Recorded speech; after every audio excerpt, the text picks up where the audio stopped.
Hello, hello. Welcome to another Dropped Frames. It's Sunday, October 20th. Can't believe October's... Wait, when is Thanksgiving? Or, I mean, Halloween. The 31st. Thursday. It's a Thursday this year. Okay. All right. Noted. I guess this would be our Halloween episode. Or wait, no, next Sunday is our Halloween episode. Zeke, oh. You going to dress up, Zeke? Am I going to dress up for Drop Frames? I just choked on my own spit. Jesus, I'm like a danger to myself. Good start. Good start. Good start. I got so excited. Zeke, why don't you and I dress up in a costume and not tell Co? Okay. You want to do it? I want to do that, yes. What do we want to go as? Cox, feel free to give us some imagination here. Each of you is one half of the horse. Oh. So one of you's the head and one of you is the butt. Now, wait a minute, though. Do you have to wear the butt on the top, then? Yeah. That's the goof.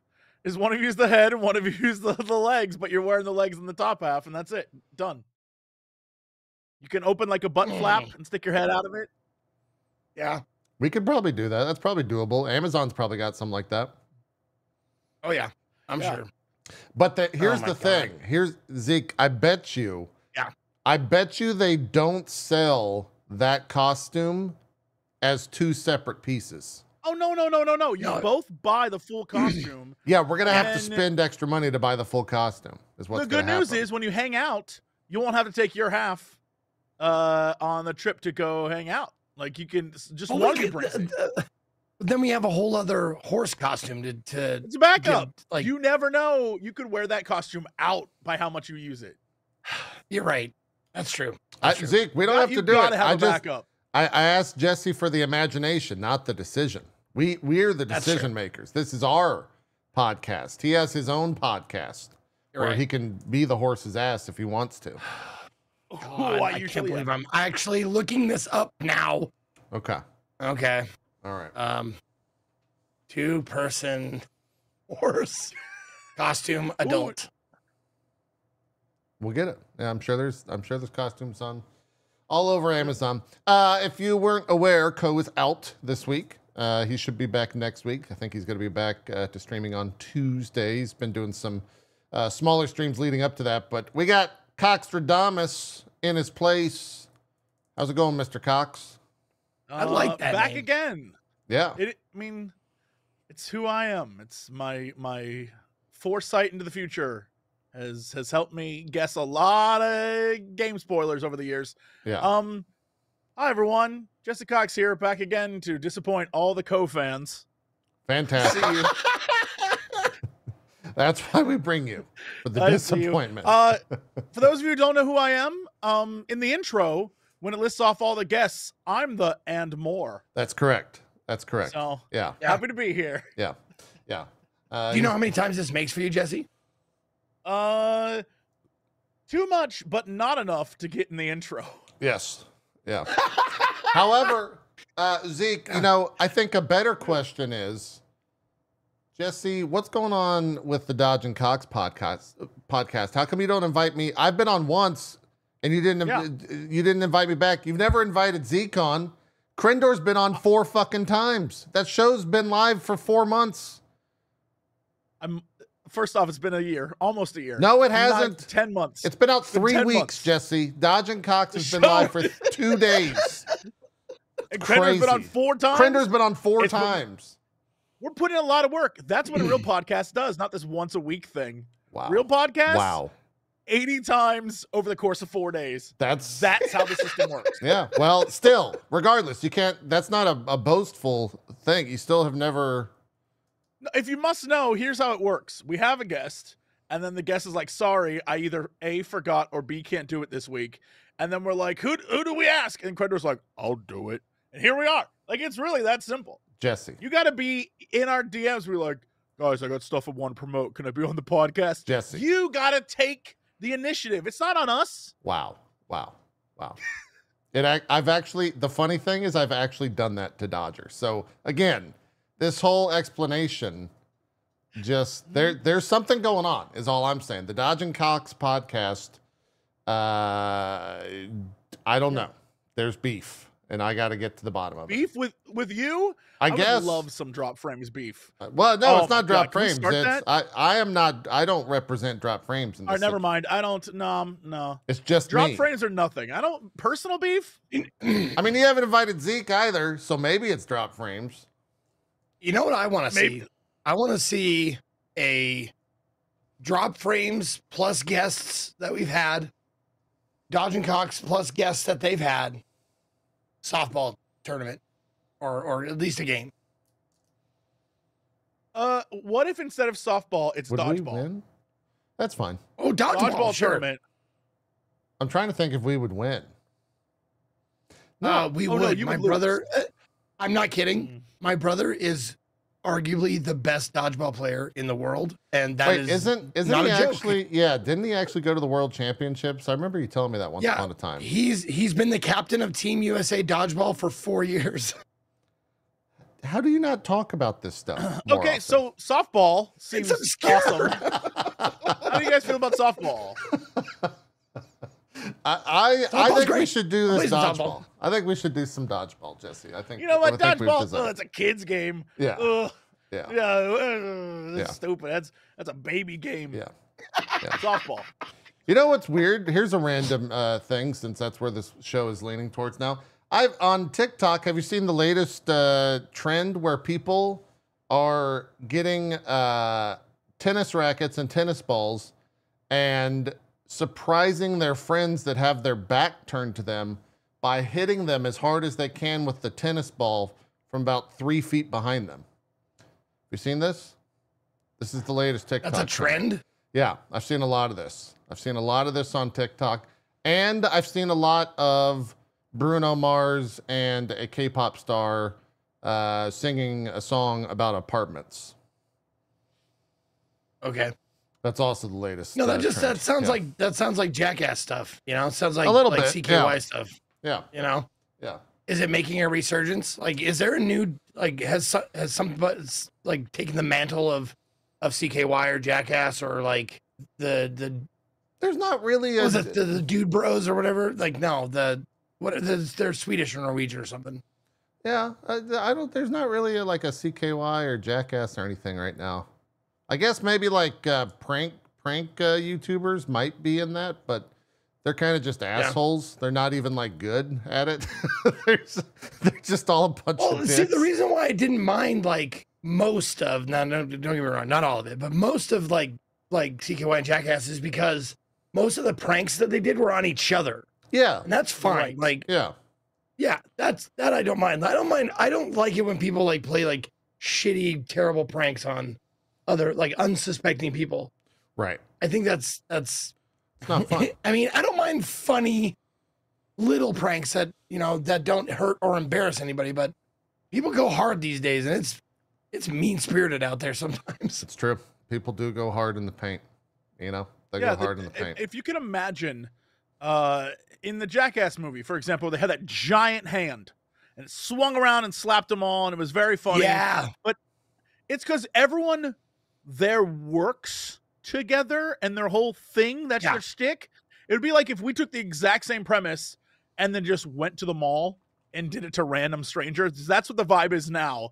And that's like, Yeah. nah, I'm not here for that. That's stupid. I'm like, you're just ruining someone's day. That's a dick move. Don't do that. Have one person film and the other person's got like a pen knife or something. It's like, you got stabbed. Ha ha. It's true. Yeah. Way. It's true. Yeah. There's a this is a story that I think Krendor told. Speaking of Krendor, told on Cox and Krendor, and just probably every podcast ever. Where he was at a grocery store, and a kid runs up, and the kid starts saying something to him, and it sounded like he was saying, "Take the sock, take the sock." Oh yeah. And he was Yeah, like, yeah. I don't know what this is. And the kid was like, Are you gonna take the sock? And the Krendor was like, I don't know what you're talking about, dude. And the kid like ran off. And it took us a while. We figured out that there's a TikTok trend, or was, where people would go up to random strangers and ask them their names and then be like, take the shot, take the shot. And I'm like, that's not even funny. That's you're just making Oh. people scramble. Yeah. Like, Oh. not cool. Yeah. Yeah. It's a lot. And I guess this was just a little kid trying to copycat it, The little kid didn't understand what it was, so Crender was like, I don't know what you're doing, dude. Yeah. TikTok, man, it's so It's a weird one. cool. It's a weird one. Anyways, Makes you not want to go outside, even if you don't go outside already. That's true. Yeah, that's very, very, very apt. I just want to go outside in hopes that I see it happen, but I see like an angry dad, and he's like, "Come here, you little bitch!" And he starts spanking him. Look, I'm just saying, I'd like if all TikTok prank videos ended with the pranker being spanked publicly. Is what I'm saying. I got that, and I love you. Yeah, like Okay. just an angry dad Call is it like, grow up. Prank Yeah, spankers. that's all I want. Yeah, that's all I want. I don't like this. You prank, you get spanked. All right, let's see what happens. I don't like this. This week on Prank Spankers. Prank spankers. Jesus. Yeah. Jesus. Well, fitting with the name of Cox, have you guys heard the latest cock of the walk? The latest that everyone's talking about? That's right. I'm talking about Arnold Palmer's dick. You guys let's get into it. I saw get that into shit, it? and wow. What a, No, hold what on. a Hold on. weird That's fucking, it. God We're not damn. going to give any context. No context? Okay, No okay, context. okay. You I either so know desperately or you wish don't I know. had known this was going to be a thing, because I would have gone when I got gas this morning. I would have gone inside and got it one of those Arnold Palmer things. And you're like, what do you mean about Arnold? What are you Yeah. talking about? Yeah. That's This tall boy of Arnold? Is that what you mean? That's what I woke up to at 6 a.m. was that, and then I started watching the World's League of Legends tournament and got disappointed by North America once again. So I've been up since 6, and I only have disappointment to What in really your mind made you think North America would do? because we anything? won, Jesse. We took them to the rubber. We lost 2-3. We almost beat the best team. We beat a team. But we beat a team Did almost that was like 48-3 or some shit in best of threes this year. That's crazy. that's so good. That's awesome. Yeah. Anyways. But did they win? No, we didn't fucking win. It was terrible. It was a terrible thing. Anyways, let's talk video games, I guess. Those aren't terrible. It's been a good Anyway, week. how about Arnold Palmer's dick? All right, let's talk video games. There's no way to like slide that in there easily. Even for him. It's too big a talking point, apparently. Hey, you somehow found a way to cram it in. He did. Just swish after swish after swish. You were just draining buckets with these jokes out here, JP. And I am living for it, dude. Oh, man. Yep. Oh man, I just need to be more like sleep deprived, I guess, for future shows. Yeah. For Zeke to be into it. No, dude, you are right now what comics call in the zone. Okay. You're in the zone right now. I'm in the zone. You just can't miss. Can't miss. I would call it the JP flow. People. There you go. You're in the flow. Yep. I'm in the flow. AP flow. I'm in the flow. Star Citizen, however, is not. They've been developing that game for 12 years. Do you know that? Good segue. $700 on the million. Kickstarter, day one. Almost 800. What was that, Jesse? I was in the Kickstarter day one. Were you really? How much money do you got? Yep. How many people watching the show right now in chat have put money into Star Citizen? Because I put money into it. I think I put Yep. like 60 into it. But I don't remember what I bought. I don't remember what ship that was for. I don't remember Yeah. anything. I don't remember the money. I don't remember the amount that I spent, but I remember that the ship was the very first the biggest version of the merchant ship they had. Because in my mind, I was like, I'm gonna be a space vendor. I'm gonna travel around selling stuff and mining and because they didn't want to get anything too expensive. There were some expensive ships they had, but yeah, it's been so long. I have no expectations. It's a glorified I don't even know what you call it, like dev show-offy thing. I don't remember what that's called right now, but where they just like show off some cool little things and you can like alpha test it. It's really what it is. Yeah. I don't know what you're trying Now, to say. let me ask you a question. Tech When demo. Yes. There you go. Like when you get a ship or whatever from the Kickstarter, is that something that you can actually get on your own, or is it exclusive to Kickstarter? I don't think it's through Kickstarter anymore. I think it's straight through their Okay.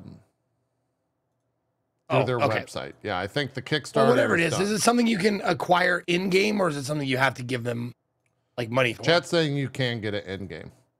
I love that Okay. we. Oh, you can earn. Yep. Okay. Yeah. Okay. My favorite thing about this is I think, 10 years after doing this show, we still have never had anyone to talk about Star Citizen. And this will be a rather negative segment about Star Citizen once again. And I don't mind it, we're not going to change anything. We've been doing I it think 10 a lot of years. people who play Why Star would we Citizen, change it's not anything? like a lot of people who play Star Citizen. I'm not saying all of them, but I'm saying a lot of people who play Star Citizen probably don't put that on Front Street. Yeah. Well, I mean, there's some Burke Black plays a lot. I know Okay. a bunch of people that like play it a decent amount. Okay. It's just the reason it's in the news right now is they have what is it? Citizen Con? I think that's what they're calling their thing. Yeah, and they're trying to get information out before that happens. Like they're trying to have some really cool stuff to announce there, I think is what's happening. yeah, I mean, it started yesterday, Citizen Con did. I think it might even be occurring on this right now while we're recording for day 2. Oh, Citizen Con might be over. Yeah, it's in Manchester. Oh, it probably is actually over because it's like 7 p.m. In London right now, or in Manchester. And so it is probably over. It was yesterday. I watched a little bit of their live demo because it crashed like 4 times. Sure. Yeah, that sounds right. And all of the engines were, or all of the cutscenes were in engine. And so they have these like really long, elaborate cutscenes in the opening of the game. And you had to watch them about 3 times because it just kept crashing. I have tried that game exactly once, and within moments of loading up, I crashed. And then when I finally got it working, I fell through an elevator. So Yeah. that was my full experience, and I have not touched it since, and I probably will never touch it again. Took my money, and I guess lesson learned. Yeah, I suppose. The other thing too is like, when that game first showed, they were showing footage from Squadron 42. Squadron 42 is their single player. They're touting 30 to 40 hour long experience that has a myriad of different actors in it. There's Mark Strong from Law and Order. There's oh God, I'm just throw the actor names out here. I'm blank. Gillian Anderson's in there. Henry Cavill, Gary Oldman, Mark Hamill. They've got a pretty good list of different folk in there. So that's like, I guess they're throwing that 750 million around, but gameplay wise, it's the type of thing where like, yeah, it would look good, 5-6 years ago, but I feel like everyone else is kind of at this level / some people have like Horizon looks better than this game, in my opinion, right? Like it's not touting cutting edge graphics anymore. The biggest problem with the game that I think they will never address, because I believe it's the MO of just the leadership there. But things pop up and they're like, this is what we're focusing on. And it's like the texture or flow of fabric.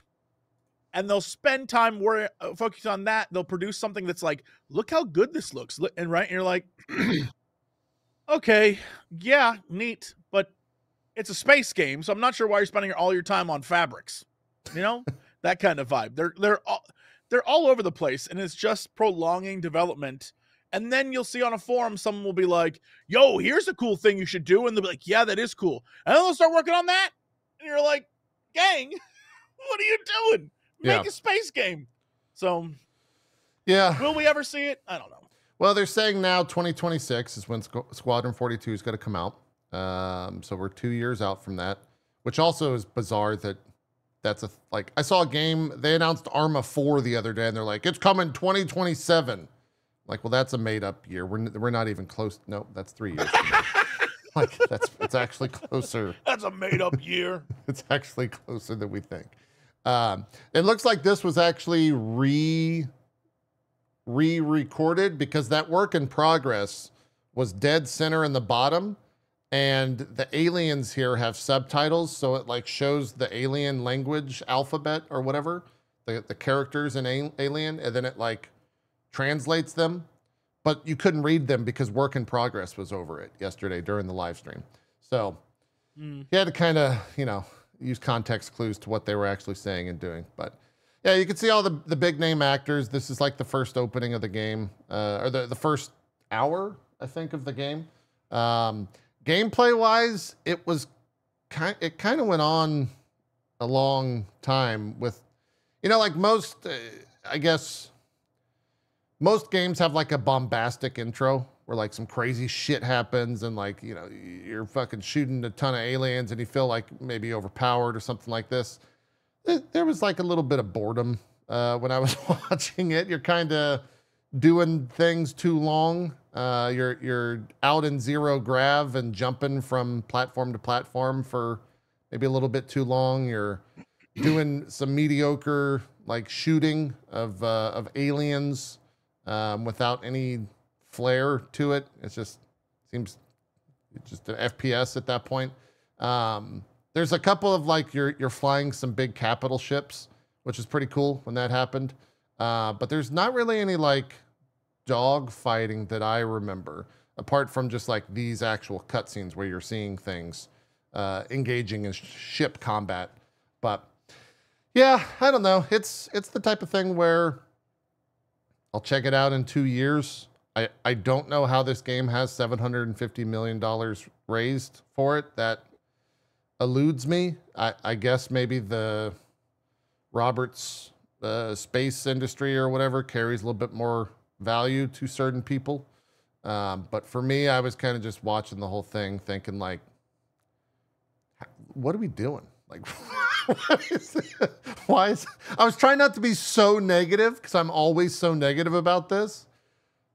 But I was just like, what the fuck are we doing? Like, this is so, like, I've seen this game before. It looks pretty and that's about it. And I guess in summation, like, it's not for me, and that's fine, right? That's what I can take from this, is it's not for me at the end of the day. It has a very strong, the space industry's vibe and fandom hits me very similar to the Tesla vibe and fandom. It is almost entirely based on the promise of something cool that is being developed or coming. And every time Elon says like, it's going to drive itself and it's going to be a bus, but it drives itself, and it's going to be a robot, but it's like some dude operating it in Chile or something, like whatever the case may be, it's always the promise of something better and the hype around it. And this game is, when it comes out, dude, it's going to be so good. And they keep, like, if someone on their forum says, hey, do this or do this, they keep responding like, yeah, we will. And then they'll show an update of that thing, but it's like, make the game. Stop doing this. And I think it's constantly just the hype of people getting excited about the future potentiality of something, even though so far, in both cases, we have no indication that anything cool really is happening. It seems nonsense across the board. Yeah. I don't know. Zeke, you have anything else to add on Star Citizen? I should say really, Squadron 42, because that's Star Citizen is like their MMO thing, and Squadron 42 is their single player thing. So there is a difference, but you kind of loop it under one giant thing of Star Citizen. But yeah, semantics, I guess.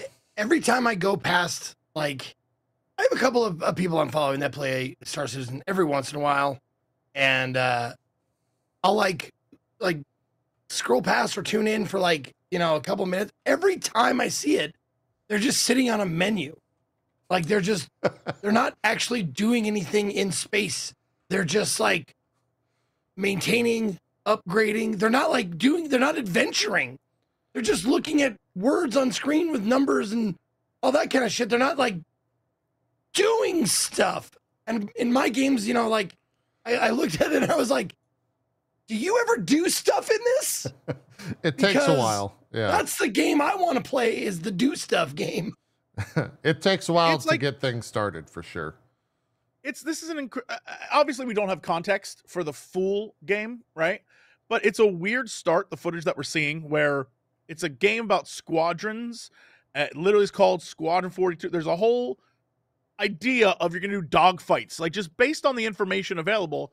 Yet the start is you're in a turret shooting tiny ships. Like that doesn't feel like what this, like if anything, this game should have started where your squadron discovers an enemy fleet coming in and you have to get the hell out of there because there's about a bajillion. It has to be like overwhelming and you're like, oh man, humans is really screwed. And then you can get back to here and then maybe have like, we gotta fight getting a turret or whatever. Starting here is weird to me. But again, we don't know the full context. There could be stuff before this, but it does seem strange that it's like, it's a squadron, but you're just in a turret for the first bit. Yeah. I don't know. There's something missing here. Like it could have been more exciting. So what I gathered from this, like story-wise, is you're like a new recruit, and essentially the aliens like get away, but then they decide to take their capital ship and ram it against this capital ship. And the way to stop that is like you're a new recruit on this other ship who's trying to stop that with Gillian Anderson. And I think you end up like kind of saving the day, and then you're ushered into Squadron 42, which is, and your co-pilot is Mark Hamill, who was, you know, in the original Wing Commander games and stuff like that. And that's kind of where I guess the story starts out there. Again, and goes from that. Awesome. Yeah. Totally cool. However, I would have started you in a little tiny ship, overwhelmed. Like the way this should have been done is the promise of what the intro of the third Star Wars movie is. That for some reason I can't remember the name of. The last Revenge of the Sith. Revenge of the Sith. Yeah. It's where intro is literally this massive battle above Coruscant, and you're flying through it in these little tiny ships, and there's like stuff happening everywhere. That should have been the vibe of this. Like, there's so many ways to do this, and a lot of it's cutscene right now, which is kind of like, all right, but yeah, it's not very engaging. Yeah, they make it really easy to joke about this stuff. They're not making it any easier when I feel like almost every year they come out and say like, yep, we're going to be ready in 2 years. We're good to go. Like, just put the game out. I see it's an intro tutorial for mechanics. The intro tutorial for mechanics should have been, hey, rookies, we're out here past Jupiter. We're doing our first run. This is your first time in the cockpit. Please stay with your wingman. All right, we're going to do our thrusters now. Okay, there you go. And then as you start to wrap that up, invasion. And it's like, we got to get out of here. And you're watching your wingman, like all the other rookies get blown to shit and you're just getting destroyed. You make it back just in time to warn the fleet. And the fleet's like, we got to assemble. Then we get a scene like this. Alien invasion comes like, all right, you know, you're a rookie, so get in the gun here instead of in the ship because you'll die out there, kid. And then you just blow up a bunch of guys like, wow, you really are good at this. We'll stick you in Squadron 4. Like, I'm just riffing here and I got better ideas. I just love how the old grizzled veteran is always this guy from Brooklyn.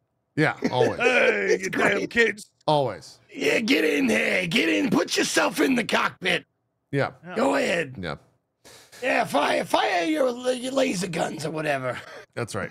That's right. Anyways, they showed a bunch of stuff. That was compelling though, Jesse. I want to say, like, you had my rapt attention. I was ready to give you a a 10-episode deal on Netflix, at least for one season. Thank you. Yeah, no, it would be exactly one season. It would end in a cliffhanger, and no one would find out like who the and it'd be aliens canceled, yeah. really were. Yeah, Boom. yeah, like it would be. Yeah, Yep. it would be terrible. No, that entire thing was just pure tropery. Everything about it was like something I've seen in another game, but it works. Like Yeah, all of tropes it works work, right. because there's yeah.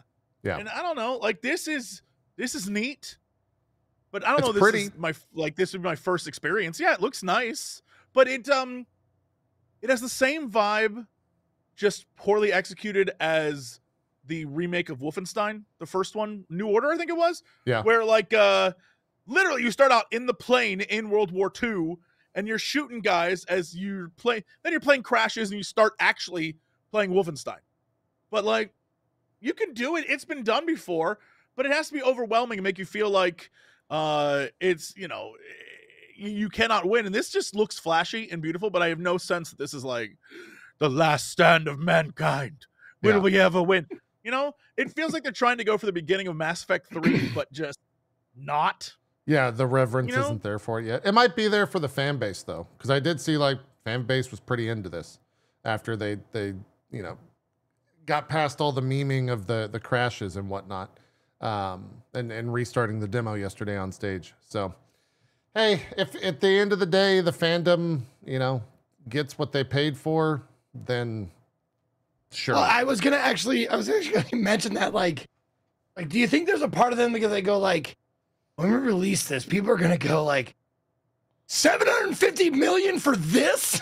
Well, I mean that's already happened. 750 million good? Yeah, I mean that already happens like in any conversation, and people are passionate because they've put their money in, they're invested. Sure. So I just hope at the end of the day they get what they want out of what they invested. Because if it's not for me, that's fine too.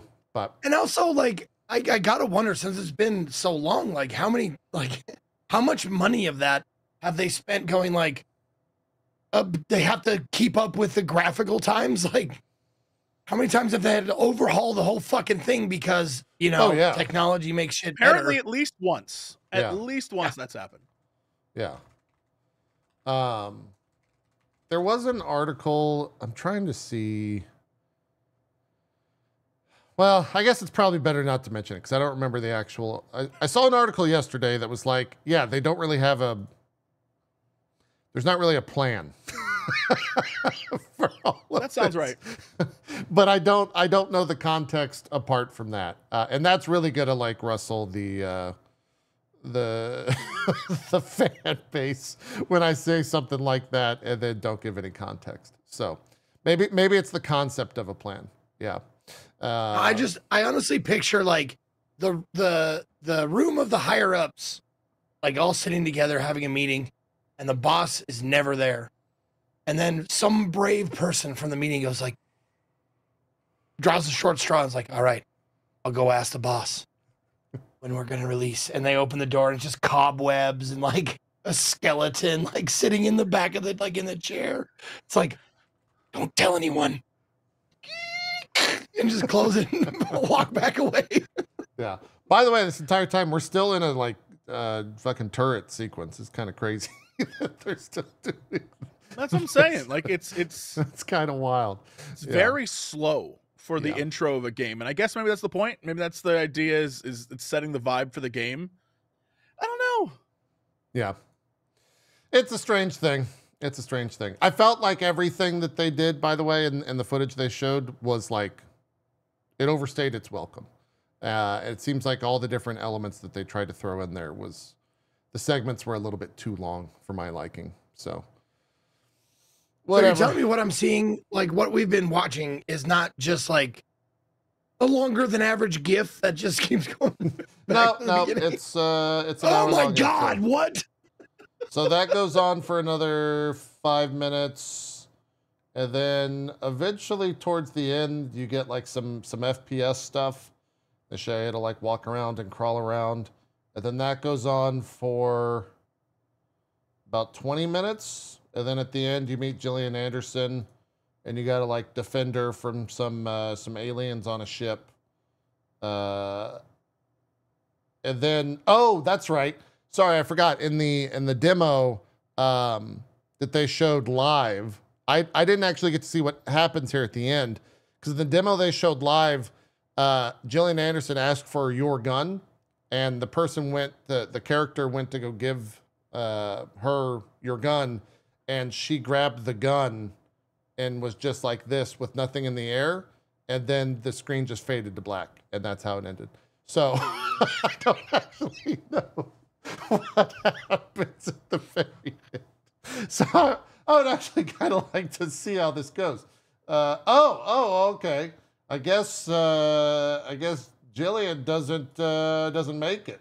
It looks like she has a rough go here. That's all they could. What is she? Oh, is that the MacGuffin maybe? Oh, that's the Squadron 42 pin. Oh, okay. That's how you get invited. There you go, Jesse. Is this one of those things where they advertise a famous actor being in their thing, but they die in the first like 10 minutes? Is that what this is? She might live. She just gone? Is this all? Was that all the like? We paid her a lot of money to come in and die. Maybe. I don't know. Let's see what we're saving her, Jesse. Oh, we're saving her. Okay, saving let's her. go. We're saving her. I was worried. Yeah. Apparently you can let her die or you can save her. So there's choices. Oh. Okay. Choices. You got to save her. Because then she's got to go find Mulder, and you got to find Mulder's sister. He's in California. Well, I mean, you have a spaceship. She was abducted by aliens. You can get there. You can make that happen. You got a spaceship. It's pretty easy. I think Earth's right outside, so they're right next to Earth. It's I mean, if it's good, I'll be happy. Do I expect it to be good? I don't know.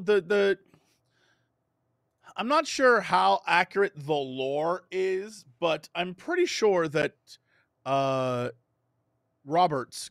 Roberts, is that his full? Chris Sure. Roberts. Yeah. When he was working on Freelancer, was that the name of the game from the year 2000? Whatever the case may be, the previous company he worked at, I believe, after Microsoft bought them, he left because like they was just kind of throwing money around and not actually making a game, and there was feature creep.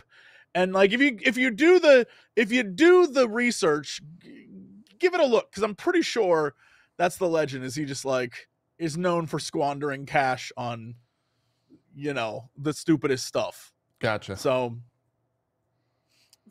That I guy's in wouldn't. there. Yeah, like right there, my man. Like literally, they're just like, and now more actors. There's a lot of big It's name the actors. Onion Knight and Mark Mark Hamill. Hamill, and it's like cool. Henry Cavill's a fighter pilot, and I think in Squadron 42, and Mark Hamill's your wingman, which is I kind of like that actually. I think that's kind of clever. But Very cute. Is Porkins in it? I don't know. I hope No, so. dude, he like dies. this stuff in the trailer, like the sizzle trailer they showed at the very end. This stuff actually looks kind of cool. Like the flying around in like the giant space vistas and like space stations, and they show all the different planets. Like that stuff looks kind of cool. It could all be very cool, but the fact that we didn't see fighter pilot action in a game that's that's what we're supposed to be getting, I assume, most of the game. Yeah, So why wasn't that the 40 minutes of footage we saw? You know what I mean? sure. It's a weird vibe to show a different thing than what the game actually is. Yeah. This is how they end it too. That looks cool. I'd do that. I'd probably crash a fuck ton of times, but I'd do that. It'd be like me when I play Flight Sim. This is the thing we're playing. We're playing like an Ace Combat thing where it's like fly through the canyon, avoid radar detection. Yeah. But that's not what we got. It's a weird vibe. Yeah. Well, we've done our due diligence. We've upset the not Starfield community. The what the fuck is the name of the game? Star Citizen. Star Citizen. Jesus Christ. Yeah. No, I didn't get my sleep. look, if you're upset with us, don't be. We're just saying what we're looking at. We're Yeah. talking about it, and Yeah. none of us want it to suck. We all want it to be good, but Jesse wants it to suck. my expectations are low. I do want it to be good. I love a good fighter squadron combat game. Yeah, Big fan. Yeah. Big fan of those. that's the number All one thing. the Star Wars ones they made, X-Wing, TIE Fighter, X-Wing versus TIE Fighter, all the new one that was like a whatever story, but like really fun gameplay. Yeah. All the Ace Combats, all the different squadron things on Steam. Love them. Play them all the time. Boom. I would love for this to be good. Do I think it's going to be good? I don't know about that. Okay, there you go. What else happened this past week? Microsoft/Xbox had a partner preview. They showed a bunch of third-party stuff coming to the Xbox world. Jesse, I have a pitch. First off, you and I, Subnautica 2. What do you think? It's co-op.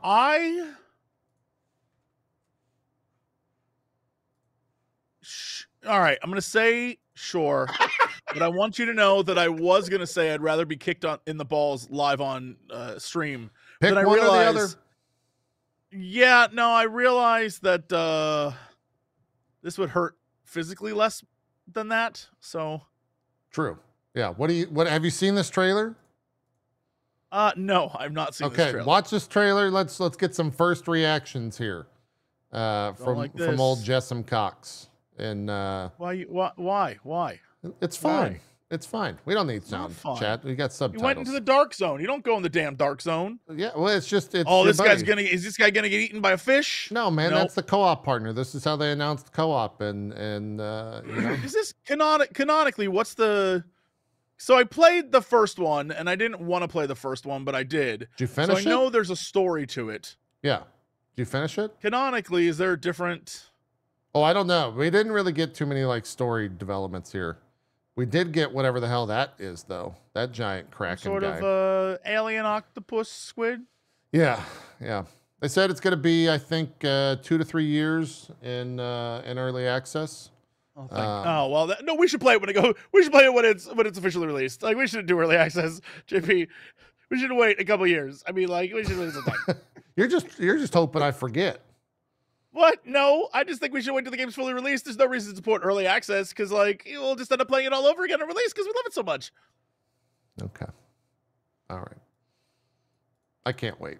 I think that for I me. really hope you can that was the play it biggest thing. solo. I'm sure you can. You have to be able to. Yeah, I'm sure you're going to be able to. But I gotta say, like, that was part of the draw for the first Subnautica for me. Like, I waited a long time to play it because I was like, I hate crafters. Apparently, I love them, and I didn't know.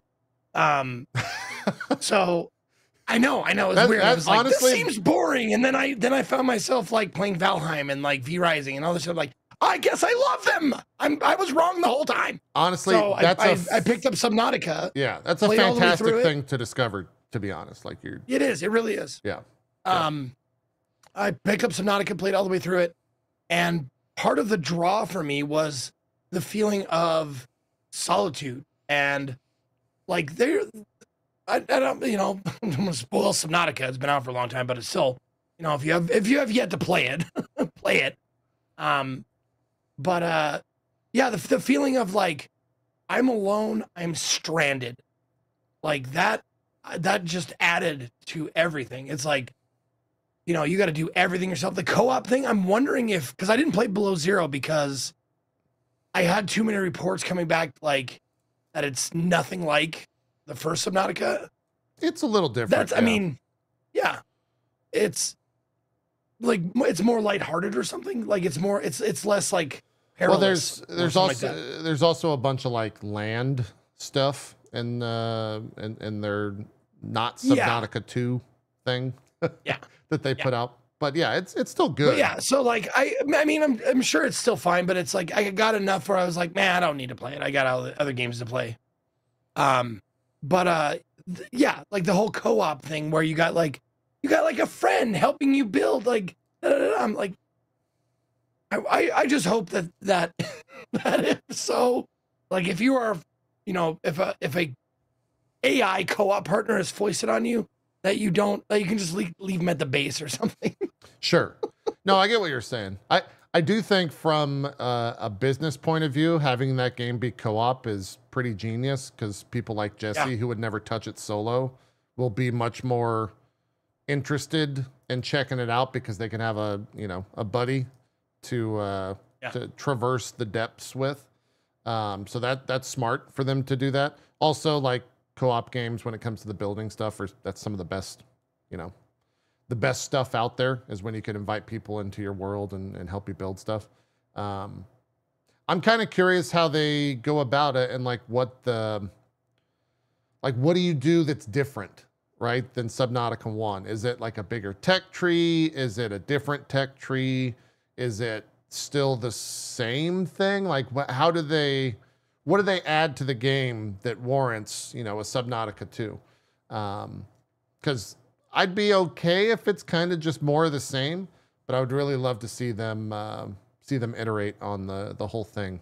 Do we know if it's on a different planet? I'm guessing, or is it the same planet? Do we know that? It says here. Okay. Let me see. It did not say, unless not in the article I'm looking at. Okay. Oh, someone is saying, according to the Steam page, I guess they have a Steam page, you evolve yourself with the DNA from the alien fish. That's pretty cool. Oh, that's a thing that I did. Oh shit! So you first order of business. How do I get gills? Yeah.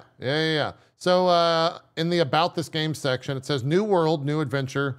New world awaits alongside an all-new story. You're a pioneer traveling to a distant world, but something's amiss. The ship AI insists you carry on the mission. The world is too dangerous for humans to survive unless you change what it means to be human. What creatures, intelligent or otherwise, await your arrival?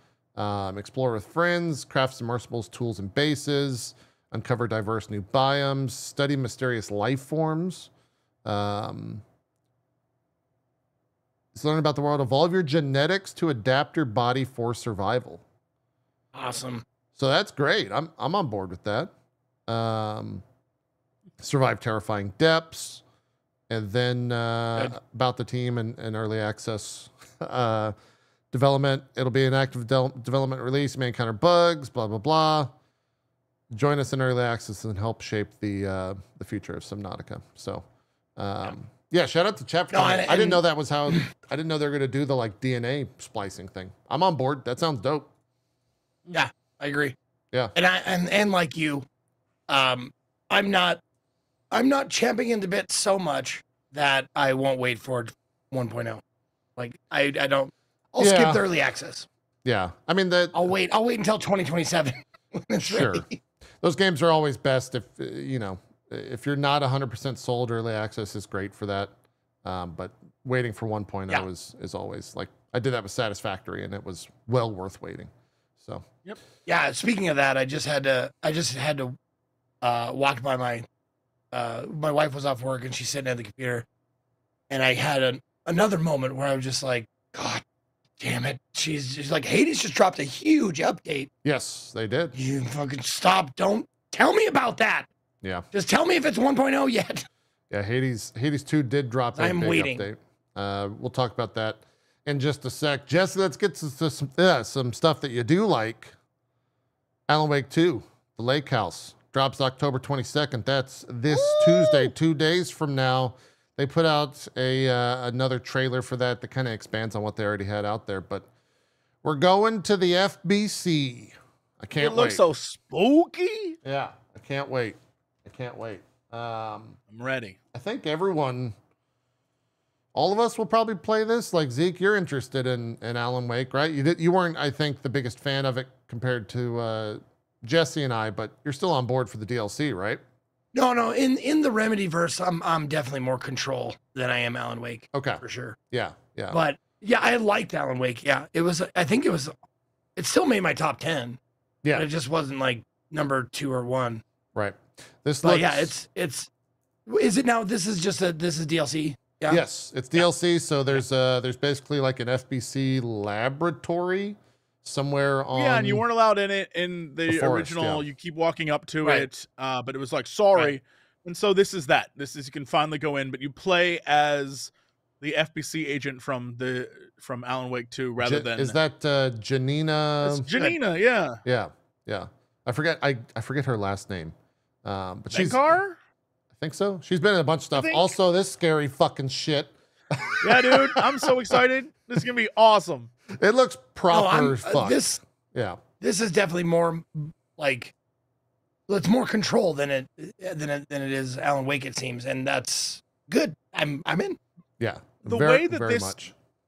The way that Remedy works, or at least kinda does, is predictable in a way that I think I'm here for. It kind of reminds me, this is for JP and I guess Final Fantasy 14 fans. It's like, you know what the patch content's going to be. You know, it's like, oh, this patch is going to be the last for this storyline, or this is going to be like that kind of thing. Here, the Remedy team, what they've done, at least for the last few games, is it's like, all right, here's the main game. And then DLC 1 is like, we're going to get fun and we're going to get weird with it. And we're going to test some things and we're going to be silly. And then DLC 2 is related to their next product. So for Control, the last DLC they had was literally a big Alan Wake 2 tease. Yeah. And so I feel like this, because it's going back to the FBC, is a big Control 2 tease. Yep. And so we're going to find out a little bit more. I'm totally here for it. Loved it. Big fan. Yeah, I'm on board. I'm less on board to be like terrified, and this looks like it's going to be proper scary. Whereas I think Alan Wake 2 had enough not proper scary beats in it. This looks like hell. Oh, that old lady. So. Screw that old lady. Those No, jump scares, okay, no, I hate yes. her. No, the old lady All can my eat a friends, dick. all my homies say that old lady. The old lady's a piece of shit. I don't like I hate her. So those jump scares can kiss my whole ass. Yeah, I hate her so much. No, I played that game at 10% volume in my headphones. It was nice and loud for chat, but for me, nah, I don't need that in my life. That was probably my second favorite part of the game. Oh yeah, it was the It's most good. I just hate her running through the sewers. I hate Granny. Yeah. Those jump scares are something awful for sure. They're really bad. I mean, even in Control, the titles, every time a new chapter started and it would thumb and hit you with the title, it would get me. Oh I don't yeah, know it was what- still pretty every spooky. time. Yeah. I mean, it's just like in the current version of Dead Space, the remake, I don't know that it does it that much, but the original Dead Space 1 had the most jarring noise whenever someone would pop up in your face for like a little Well, bit they of would do the dialogue. sting. Yeah. Yeah, and it would jump scare me I was unprepared. That I hate that. It drives me crazy. If they're just like, I'm walking and everything's fine, jump scare. I'm like, why you gotta do that to me? I'm just trying to play a game. My heart. Oh boy. It's Like a lot. you can't. Yeah, it's a lot. It's a lot. What else is here at this Xbox partner preview? Chronos: The New Dawn, which is from Bloober Team, which just did Silent Hill 2 remake. They're making like I don't know you're playing a grand monster or a grandmother who's also maybe a monster, and there's like some science fiction shit going on, and it's a spooky one. It looks interesting enough though. Like the world, it looks like Earth is fucked or something, and you're like discovering what's going on. I don't really know like story wise what was happening apart from just the scariness and the spookiness and that you're playing chess with a grandmother. That's what this trailer showed. Visually, it's pretty interesting. Just looking at all the screenshots and things that are for the game. I have a lot of questions about the actual game. You know what I mean? Like, Yeah. Bloober Team can do visuals very well. I'm not even stressed about that. They'll make it look gorgeous, and they'll do some weird, like, you turn around and it's a wall, not a door. Like, they'll do that kind of stuff. But yeah, I have no idea what this game is. I couldn't even begin to tell you what the actual game is. Yeah.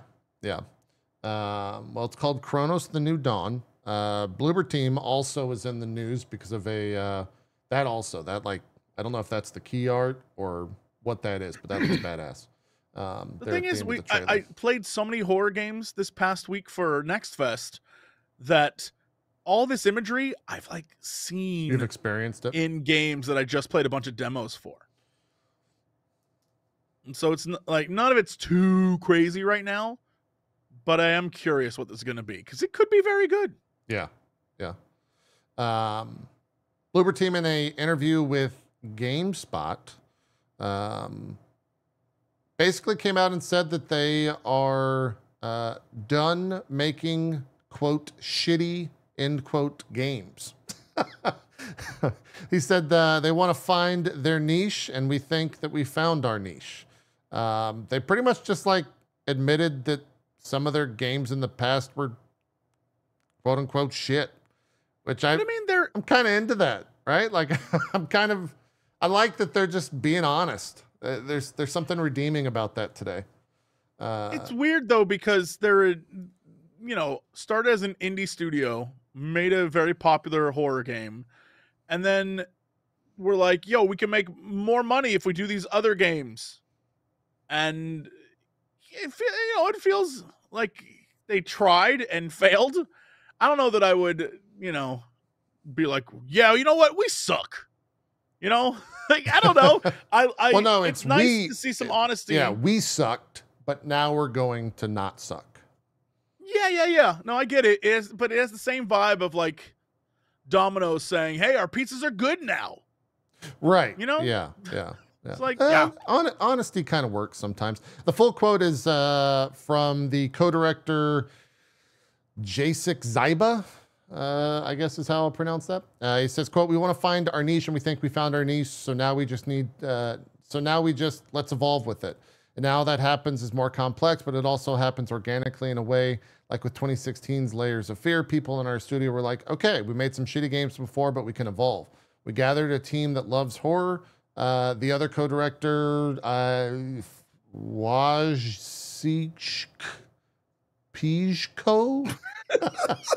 How do you pronounce Wojciech? Worcestershire. I feel terrible because I want to pronounce that, but that's not. My stupid American brain looks at that and is like, what the fuck? That's not a word. Wojciech, maybe?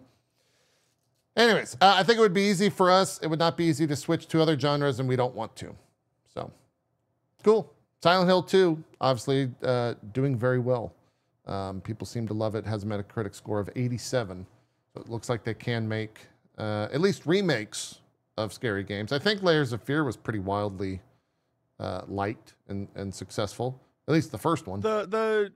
Yeah, for sure. The remake they tried to do, I don't think as much because it was literally just a remake but rebookended. I gotta be honest. I think Bloober Team's a fine game developer that got dragged pretty hard for that baby hitting the wall. I feel like that was put in there by the team for fun, and it became like the internet's like, they suck. Look at this baby. They're trash. And I always thought that was unfair, but yeah. Whatever. Yeah. I like Layers of Fear. That was a fun game. They did a lot of things in that then people straight up just copied and threw in their games. But they got dragged for the baby, and I always felt bad for them, even if some of their games later on were like pretty mid. What else? Blind Fire, which this might be one of the stinkers of the thing. It's a shooter that quote removes light. It's in early access right now. I'm not okay. It looks all right. I'll let it play here just a sec so people can see a little bit more of it. I didn't really have too many takeaways from it. They showed another trailer for Like a Dragon Pirate Yakuza in Hawaii, which I can't believe is the full name of that game because that's just absurd to begin with. But it looks like they're trying to out not Sea of Thieves. What's the Ubisoft, the quadruple A game that they came out with? It was the pirate Assassin's game. Creed? Skull and Bones. Skull and Bones. They're trying to out Skull and Bones in a good way. It very much looks like, the AC5, whatever the ship combat focused one was. It looks very much like that. JP, will you rewind the Blind Fire trail a little bit? Okay. Just like a little bit further back, like when they go up the stairs for the first time, right here. A little bit further back, doesn't matter. Okay. The whole point being, as I watch this trailer, I realize having real guns and shooting people is so dumb. This should have been a laser tag game. It should have been a game where you're literally playing laser tag like you were when you were a kid, and you're trying to score points against people. And it's just laser tag. It's not I'm blasting dudes and I wear a cool. It's just laser tag. It could have been so much fun. Maybe. Laser tag. I'm telling you, if you have that background, it could have been laser tag. My uncle was the not co-owner, but like the manager at a laser tag place in San Antonio. So I got to go play for free on the weekends. That shit was fun. That was great. That Oh shit yeah. was great. I had a whole squad. We would Big go fan there about and that. just like, as high schoolers, beat up little kids. It was great. Not like beat them up, but like we'd win dramatically more than we'd like, all right, go to this quarter. All right, I'm gonna position myself over here. Look, when you live in Ohio, there's only so much to do, y'all. I guess So- you just got to go beat up kids when you live in Ohio. There's not much We went to to do on the laser weekends. tag. Oh yeah, we go out, we get dinner, we go to laser tag, and we'd spend 2 hours being sweaty, gross teens. Just drop kicking toddlers out there. Just punting babies. Yeah. Crazy. But who lets a baby play laser tag? That's the parents' fault. Sure. Yeah, I guess. I'll tell you this: every responsibility for time I got kids are getting invited to pumped. laser tag, every time I got invited to a laser tag, like I don't know, gathering party, whatever, I'd put on the outfit, I grab the gun, and then I'd be like, "All right," and I go in the entrance, leave out the exit, and be outside smoking cigarettes, like in my laser tag gear, just waiting for the game to be done. Just like, y'all, I hope you guys are having fun. Nice. I had one friend who was so into it. He did, like when you watch videos of like sniper tournaments or whatever, and you see the snipers with their Oakleys on backwards, like hanging off the back of their, he would do that as we played laser tag. And he was like, call me one shot, one kill. We're like, cool, dude. We will. We totally will, my man. Dude, people that took that shit serious, they took that shit serious, man. I was Like, glad he was on my team. I'm no fool. That guy was carrying us. Yeah.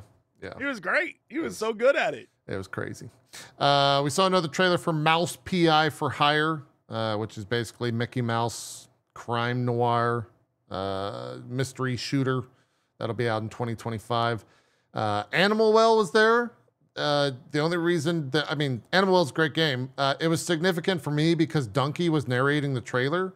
Sure. And that was just weird to me. Like I couldn't wrap my head around the fact that Donkey made it to an Xbox third party show where he's a publisher. I mean, That's awesome. Money and influence get you kind of whatever you want in this world, I guess. It's There's cool. the lesson. Yeah. Yeah. It was cool. And it was very much like a professional pitch Donkey, but also not like it was very Donkey ultimately at the end of the day. And they were announcing Animal Well coming to the Xbox. And I think that was on Thursday, so it's already out. If you haven't checked it out, you should definitely do. Great game. Very good. Yeah. Eden Zero is there. That is a anime game that looked okay. Eternal Strands is coming out 2025. Why'd you say it like that? What? Anime. Well, that's how you say it. Okay. See, You don't say it anime? No. If you want to be like respectful to Japanese culture, you have to say anime. No, I like anime when it's in a manga. Right. No, me too. I like anime when it's in a hentai. You know what I'm saying? What? I think this might be racist. What are we doing here? I don't know. what's happening. No, tell me more, Jesse. Tell me more about this hentai. I've heard it's artistic. Is it artistic? I believe it's a car. I hear it's a car. Oh, okay. Yeah. Do you have a Hyundai? The hentai Elantra. Yeah. Oh. Good vehicle. Way too many tentacles for my taste, but You know, that would be hilarious to see a hentai car. That'd be fucking awesome. come to LA, you'll see plenty of them. There's probably You'll an, see so really? many cars there's with probably just an like anime stickers with of naked girls on them. Oh yeah. Zeke. You can Oh, probably yeah. find an anime that has like a hentai card thing. It's probably a thing. Yeah, I mean, do cars like adhere to Rule 34? Like, if you can think it, I someone put it on their promise car. I don't It's know not. if it's Hold on. It's not even Rule 34. You know, there's people. There was like a guy that tried to marry his car, right? Like this is a real thing Oh, yeah. that Really, actually tried to though, happen. And he that talked car about like taken how care of him for after years. work he would come home and like he would like wash the car and that's like what he got. That's what he was into. Like this is I'm not making this up. This is all a very real fucking documentary that you can watch. So I mean, I saw a lady marry a ghost, so like, yeah. I'm not gonna yuck Yeah. anyone's yum. Ghost car, Oh, okay. Yeah, that's what this ghost is. What car, it was. whatever. It was on My Strange Addiction, the TLC show. If you Okay. Google "Guy Marries Car," you can watch a 4 minute and 18-second video from TLC called "Sex with My Car." All right, now I gotta know more, because you would think like exhaust or fuel tank, but like there could be other options. Like what's going on there? I need to know. Here's the thumbnail. How he doing that? That's does the the car have to be thumbnail on? from the video. What, You know, what kind of a before I- car is it? Do we know? What's the model, make, and Before I model? saw this, I was fine with it, and now that I've seen it, you know what? I'm not. You know, I just can't do it, sir. You've ruined it for me. It's the car is named Chase, and Nathaniel says he's in a committed relationship with his car Chase on My Strange Addiction. I don't know what type of car it is though. Someone said in my channel it's a Ford Probe, and I'm like, that seems a little on the nose, don't you That's- think? Honestly, it's Uh, exactly what I was thinking. The front of that car looked like a Ford Probe. it looks like a really just standard ass car. But they blurred out the logo of it in It's a TLC. Camaro. Wow, that's great.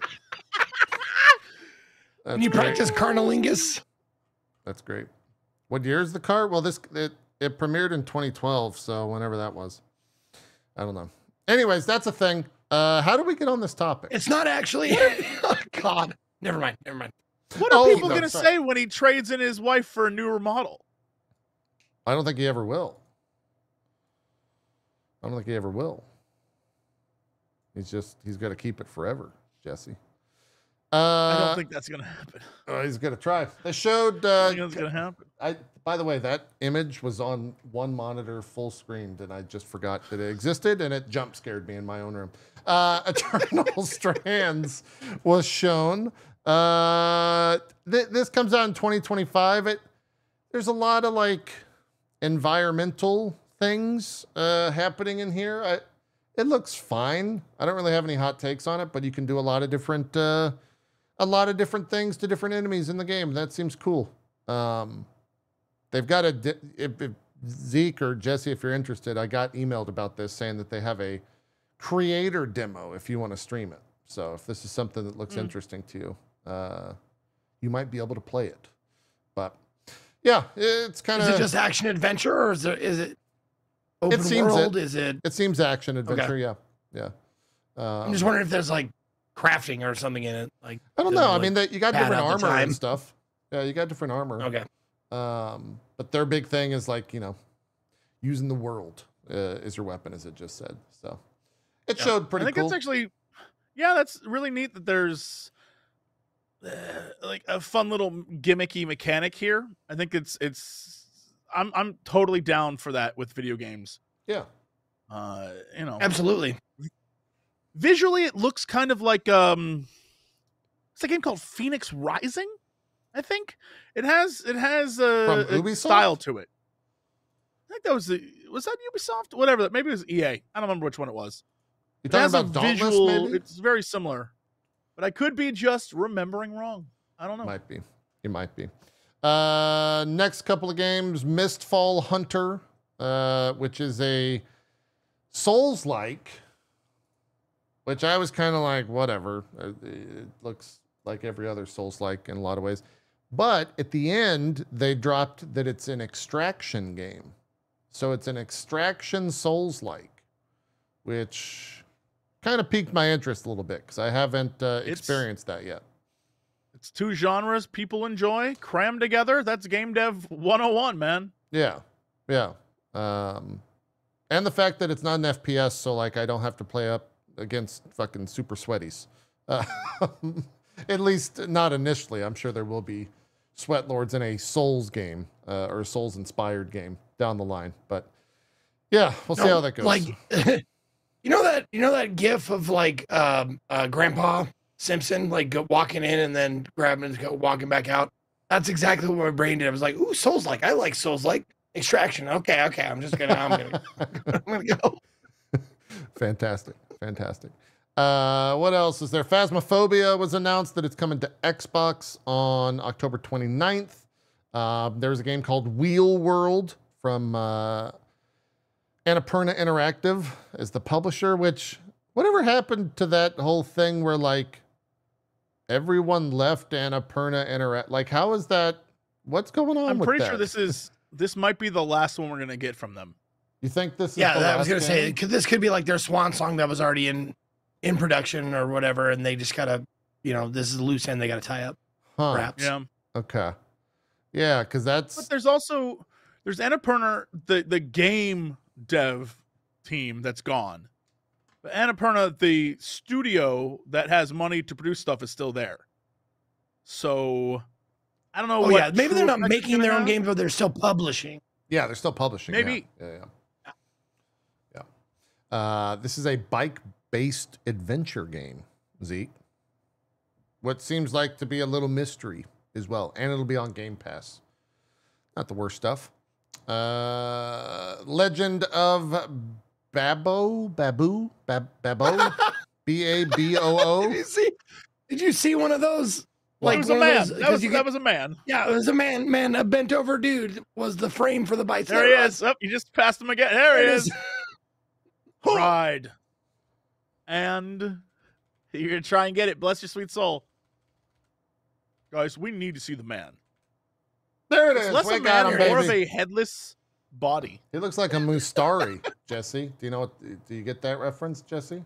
I do, actually. I do get Yeah, that He looks reference. a little bit like a Mustari right there. He's trying to sell me I stuff don't. right now. Explain it. It's a metaphor refantasio reference. You would get Oh, it I if haven't you're gotten that far playing then. the best game out right now. I'm playing it. I'm just playing it slowly because I'm playing it in my free time. Gotcha. But yeah, I haven't gotten there yet. No, I mean it took me like 7 hours to do the first dungeon because I'm It's literally stupid. it's the species race whatever they would be called in that. It's the people that wear the boxes on their heads because they don't want people to see them. Oh, okay. Yeah. Okay. Yeah. Gotcha. I like the look of this dog. I don't know about the game, but the dog's real cute. This is The Legend of Baboo. PC and Xbox in 2025. You can play as the dog, and I think that looks great. I don't know about the rest of the game, but the dog looks very cool. That dog is amazing. Yeah. Stop. It's a great, Look at that pupper. it's a great looking dog. Look at, he's just like, what the fuck you doing, you wizard guy? I'm gonna bite you now. So I'm on board with that because of the dog. Wu Chang Fallen Feathers, which is Wukong Light. I don't like it's looks very similar, except it's got a female protagonist in this one. And it might be kind of fun. We'll see.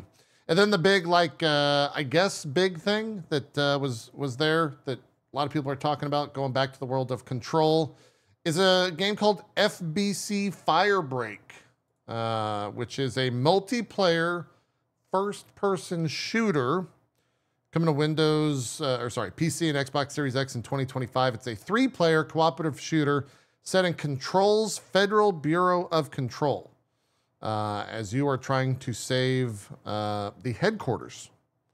So, I want to take a look at it. It seems to be like more comical than anything, which could work, but it could also not. It takes place, they said, several years after Control. So I don't know what that means for like the story and if it will have story elements in it or if it's just exploring the FBC and it's going to push that story, or it's just their take to try to get people, back into the multiplayer world, because those are all the rage now. But I'll check it out at least. 2025 is when this is going to come out. They have an opportunity to make it really weird, which I'm super on board for. When they throw a gnome at the end of this and it explodes everything around it, it's kind of into that. It has the exact same, I think, an end goal or objective as the Dark Tide series had. Yeah. Which is kind of like, we're gonna give you the cool scenes and locales and different enemies and like weird objects of power that you would see in Control, but it's not Control. So if you were hesitant about playing Control, we're giving you the world in a co-op game that you and your friends can play that isn't that serious. And so it like feeds you into it. Because I know after a lot of people played Vermintide, they were just like obsessed with learning more about Warhammer. And then, a lot of the same thing when it comes to 40K. Like, games can be a window into a world. And I feel like because the Remedyverse is so big, this, it seems like their objective here is to get people like pretty hype on Remedy games when Control 2 comes out. Because that's the next thing after this. Right. That's their next big game. So I'll play it. I'll check it out at least. They have enough objective powers to like pull from that they could do really cool stuff with that if they keep it comedic. They kind of are, at least in that trailer when they throw that gnome. I was very into the idea that everything explodes around it, and they can also just make shit up too as other objects of power. Most of the things in the oldest house are not like it's gonna destroy the world. There's a scene with a little rubber duck. That rubber duck, all it does is prevent you from catching it. That's its whole thing. It just hides from you. Like there's all sorts of weird stuff. The sticky tape stuff, that's just another thing that isn't necessarily evil. It's just kind of like there's things that are terrible and then there's things that are not. And it's all weird. It's very SCP. It's if you never played the game, it's a good vibe all around. It's like one weird thing and then another weird thing. And if you want to read up on them, there's so much stuff to read in the game. You're like, oh, that's what that means. It's great. I love Control. Mm-hmm.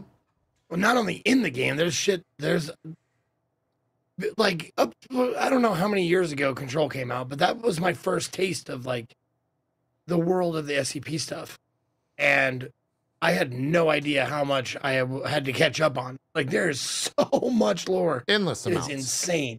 Right. Yeah. Yep. Yeah. Endless amounts of content there that they could pull from. So could be very cool. Dragon Ball Sparking Zero sold 3 million copies in the first 24 hours. I heard a lot of people talking about how much they enjoy the game. It's definitely not a me game, but like people seem to be loving it. People like their Dragon Balls. I get it. Still a massive IP. It's not for me. I would say at least that game's not, because it's the same game that I feel like I've seen at least 10 times at this point. But that's what that community wants, clearly, because it sold 3 million copies in the first 24 hours, which is crazy. They'll probably continue making more games like that. Zeke, where are you at on the Dragon Ball? Does that dwarf like any recent fighting game release, like as far as sales? I know it was the highest played of all time, Steam concurrent wise, but there could also be an argument that it's not a fighting game, depending on which side you sit on that argument. Okay. But it is also at the end of the day. So now I'm confused because I thought it was just a straight up fighting game. What is it? It's basically them retelling the Dragon Ball story in the world of a 3D fighter, like an arena fighter. So it is a fighting game, but if you ask someone that plays like Street Fighter a lot, it's not a fighting game. You know what I'm saying? I would say this is a stretch, by the way, but I would say it's more similar to the Dissidia games, the Final Fantasy ones, where you like fly around and Final Fantasy characters would fight in like a closed off arena thing. It's like that's the only thing you can think that's close to it. So it's not 1v1. It's like 1v20 or whatever. No, it's 1v1. Yeah, you just have like more than standing around on the ground.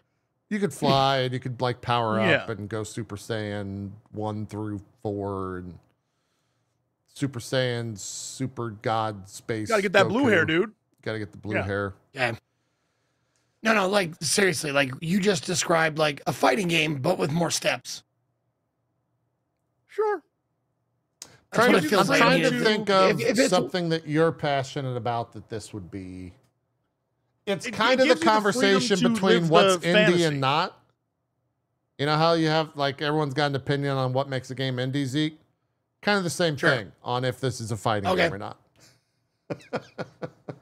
Let's go with that. Ultimately, No, I mean at like the base fighting level, games yes. have a few like does it have a health bar? Yeah. Is it like 2 KOs or 3 KOs to win? I think it's just one. Okay. It's 1v1. Yeah. Like the environment doesn't really like, because we've had like 3D environments in lots of different fighting games, but they're still fighting games. So like it's, I mean, honestly, like for someone out of like the whole thing, it's like, sure, there's nuance, but I mean, It's I fine. don't think you would be wrong calling it a fighting game. It's a fighting game at the end of the day. Yeah. It's a fighting game. It is, you know, I'm trying to think of what the name was. I was trying to look it up. I think it's Fighter Z, Dragon Ball, or it's Fighters with a Z. Yeah. But okay, like That's that was like more a of fighting game. Fighting game. Right. That's the Right. fighting game. This is I think from the ground up, literally just designed to be a game that makes you feel like you're in an episode. So it isn't just a fighting game. You're zipping around the screen, you're flying across, you're blasting stuff, you're shooting balls of fire. It's a whole thing. Remember, actually, you don't, Zeke, you don't remember Budokai Tenkaichi? You remember that?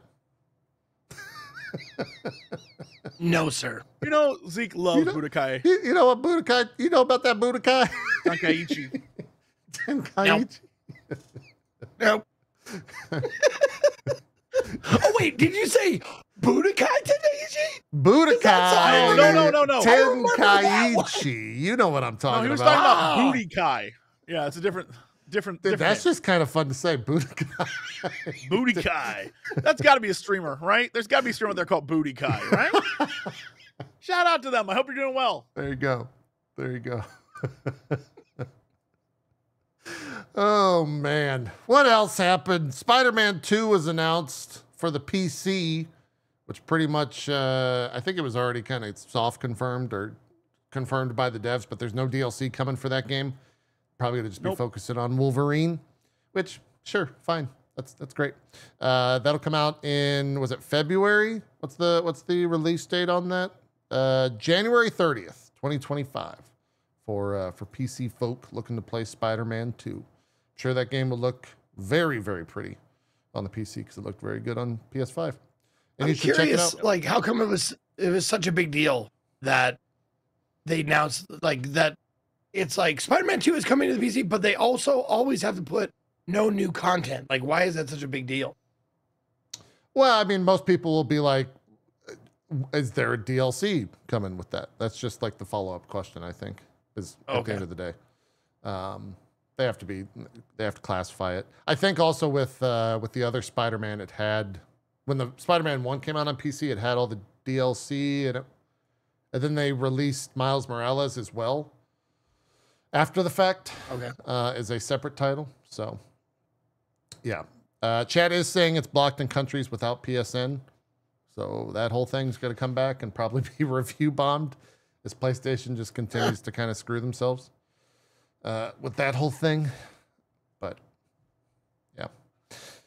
I'll probably still check it out. I want to see what that game looks like running at, 100 plus FPS. I think it'll look very pretty. Zeke, you mentioned the Hades 2 update. Mm-hmm. They added a bunch of stuff in that game. It's their I think their biggest update yet. Some of it is kind of spoilery, so I won't really go through all the different things that they added. Thank you. They did say though 2,500 new voice lines were added, Woo. which is damn. Yeah, Ben Starr's in it. Jesse, your I your knew date. that. I knew that for a few months. yeah. I'm just very good at keeping secrets. Yeah, he's playing redacted because I'm not going to say who he's playing, but it's out there if you want that information. And then they also gave Dionysus an outfit, and it's just a leopard like cheetah thong, and it's pretty funny that's how he looks Sounds in right. his art. Because just like my boy Mr. Palmer, he's packing. He's swinging a big club. Is that what you're saying? He's swinging Big Bertha. Well, I mean, you'd kind of expect it. He's got a wine and orgies, so like, Yeah, you would expect that. Yeah. Can you believe people are upset over that? That he's got a big dick? People are upset that Dionysus has a... I'm done with the internet today. I've reached my limit. I'm over it. Yeah, it's I don't know. the internet is nothing if not hypocritical. It's like, oh, look at the big titties and big ass on that chick. It's like, oh, I don't want to look at that dick. Yucky. Like, shut up. I want all of my male characters to have just giant, unhideable dongs. Yep. I think it's only fair. Yep.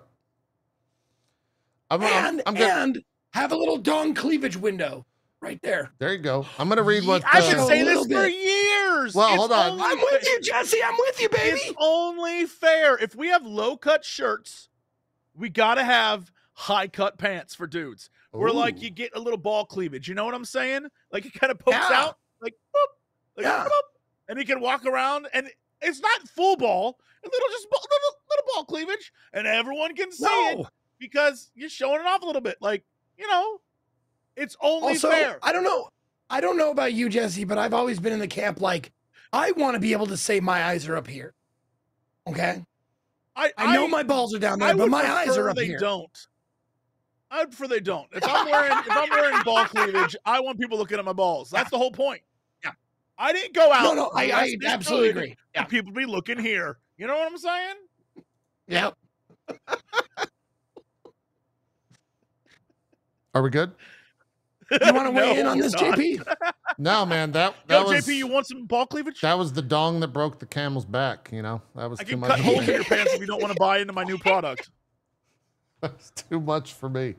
I just Too saw much. like in my head this beautiful desert scene with a guy leading a camel to market, and he's just piled up with dongs on the back of this camel, like tied up with a net around this camel. He's like, "Yeah, we'll put one more dong on there." One more would be fine. Oh, He puts it no. there. You know.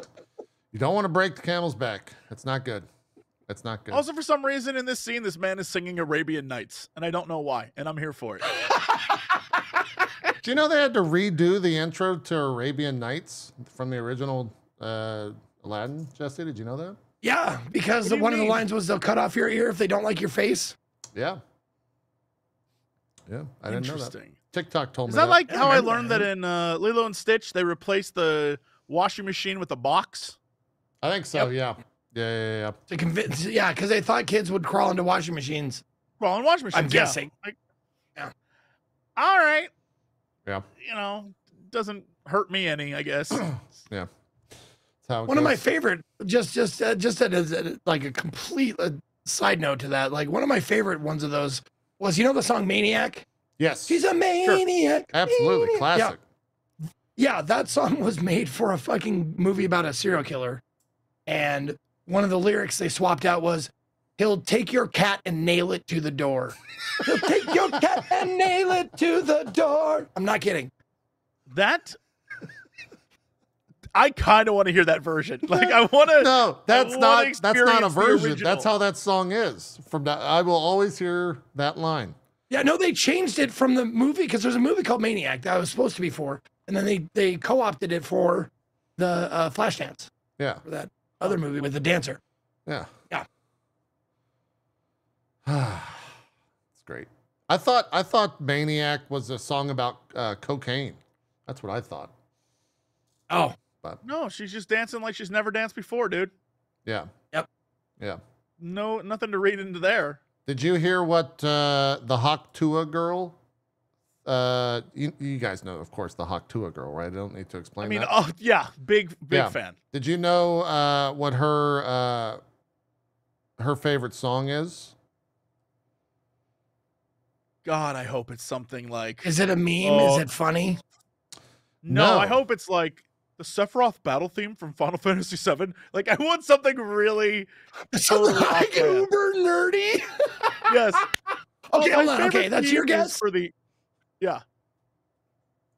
My guess is going to be. Let's see. Something completely like wholesome, and nothing to do with spitting and or I'll do. I'm telling you, like the Halo theme singing. or the Pirates of the Caribbean theme. It's gonna be something crazy. Well, to quote her, I'm gonna say gummy bear. I'm a gummy bear. Ooh. I'm a gummy bear. Oh yeah. to quote her, DuckTales theme. her favorites.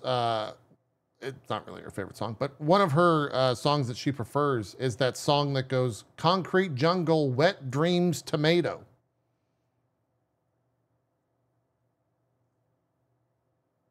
You I'm know, going to Google that. you know, Like the "Concrete Alicia Jungle, Keys? Wet Dreams, Tomato." In New York, but like. Oh, Is her Concrete lyrics? Jungle. What dreams are made of? It's in New York. Yeah, that's right. Yeah. Concrete Yeah. Jungle, Wet Dreams, I Tomato. can't believe I deciphered that. I'm very proud of myself. It's great. You did that without Googling? Yeah, good job, Jess. That's Yeah. nice work. You be a fucking riot at Mad Gab. Yeah, it's great. It's great. He's the new puzzler. Jesse already had it puzzled out though, because Ben Starr spoiled it, I'm sure. Expedition 33 announced their voice cast. Holy shit. It's stacked, dude. It this looks so game, good. Yeah. Andy motherfucking Serkis, Ben Starr, Charlie Cox, aka Daredevil, Jennifer English, Kirsty Ryder, Tarlac. and Shala Nix.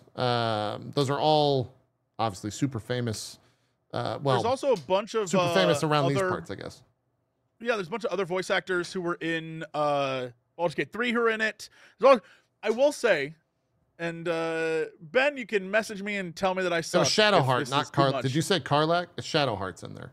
That's Jennifer English is Shadowheart. Oh, sorry. Yeah. Well, Shadowheart's in there, but I'm Okay. pretty sure Carlac might be as well. Okay. I know that Lizelle. Oh, Lizelle's yeah? in there for sure. Anyway, I saw that trailer before the release, and in it did the voice acting thing. But originally, I don't think it has it in this version. But originally, it said "and Ben Starr," and I was like, Ben, you're like Danny DeVito. You got an "and" credit. I was very happy for him. I don't think it's in the final version though. But I was like, look at you. You got that star power. And yeah, it's I think it says a lot about voice acting and video games that it's like Charlie Cox, Andy Serkis, starts like listing off names, and then and Ben Starr. I was like, hell yeah, dude. Hell yeah. Good for you. Game's looking real cool. They came out and said that it's going to be a 30-ish hour, 30 plus hours of main game. And as much side content, so about a 50 or 60 hour game if you're trying to 100% it. So very much looking forward to that. Andy Serkis is the one that's kind of like, what the hell? Like how do you get Andy Serkis in your game? That's like, is I that swear. is This how got me what's crazy. he cost? What's Mr. Serkis cost? Do you wonder? Like they're not even like a AAA studio, and they're out here. I getting wonder Mr. if Andy it Serkis. happened after the trailer, the initial trailer, because that one got a lot of buzz. Yeah, you think like And his so maybe agent they said use like, that "Hey, as this like, game's." we can get these people in. Oh yeah, sure. I mean, it did have a ton of buzz coming off of. Was it Summer That's Game what I'm Fest? saying. I where mean, that was like, just first announced? the combat I think? looks great. It looks really dope. I Mhm. want to play it. Everyone that said they played it at, I think, Gamescom came away talking really positive about it. I am obsessed with the fact that I was absolutely positive the actor for Carlac was in this, and now I find no evidence on IMDb. However, I am confirmed now. Laura Wild is in it, that's cool. Who? Big fan of that. Who? Lizelle. It's Oh, confirmed, oh, at I least see. on IMDb. I have that confirmed for me at least, so I don't feel Okay. too bad. Okay. But yeah, it has all the RPG elements that I want. It looks stylized and very cool. Plus, it's got a mystery to it. Oh, there you go, Charlie. It's just like starts rattling off, Yep. and then and there I think it said and then it does this Ben Star Got it. originally. Well, I like, think yo. Verso is the bad guy. If going by the It trailer, looks that so, way. Honestly, good for him. Yeah. Studio got fund helped from a region south of France. I'm not going to try to pronounce that region. I'm not going to butcher another Yeah, name. it's as According to far as someone I in the can chat. tell, it's a small team, which I'm like absolutely here for. Yep. Yep. They straight up said they're not a AAA studio. This is their first game. Yep. So It's looking good. It's got a cool mystery factor to it that's very strange. Like, there's a reason why it's called Expedition 33, and I don't want to get into it much without spoiling stuff. Like, there's a lot of very cool stuff going on here in this game. We'll see what the story of the RPG is when it, and if it delivers. So I get Fingers crossed. big Lost Odyssey vibes from it. sure.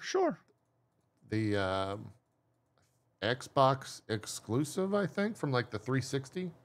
Way back in the day. Zeke played it recently. I think was the last time we talked about that. But he didn't get very far.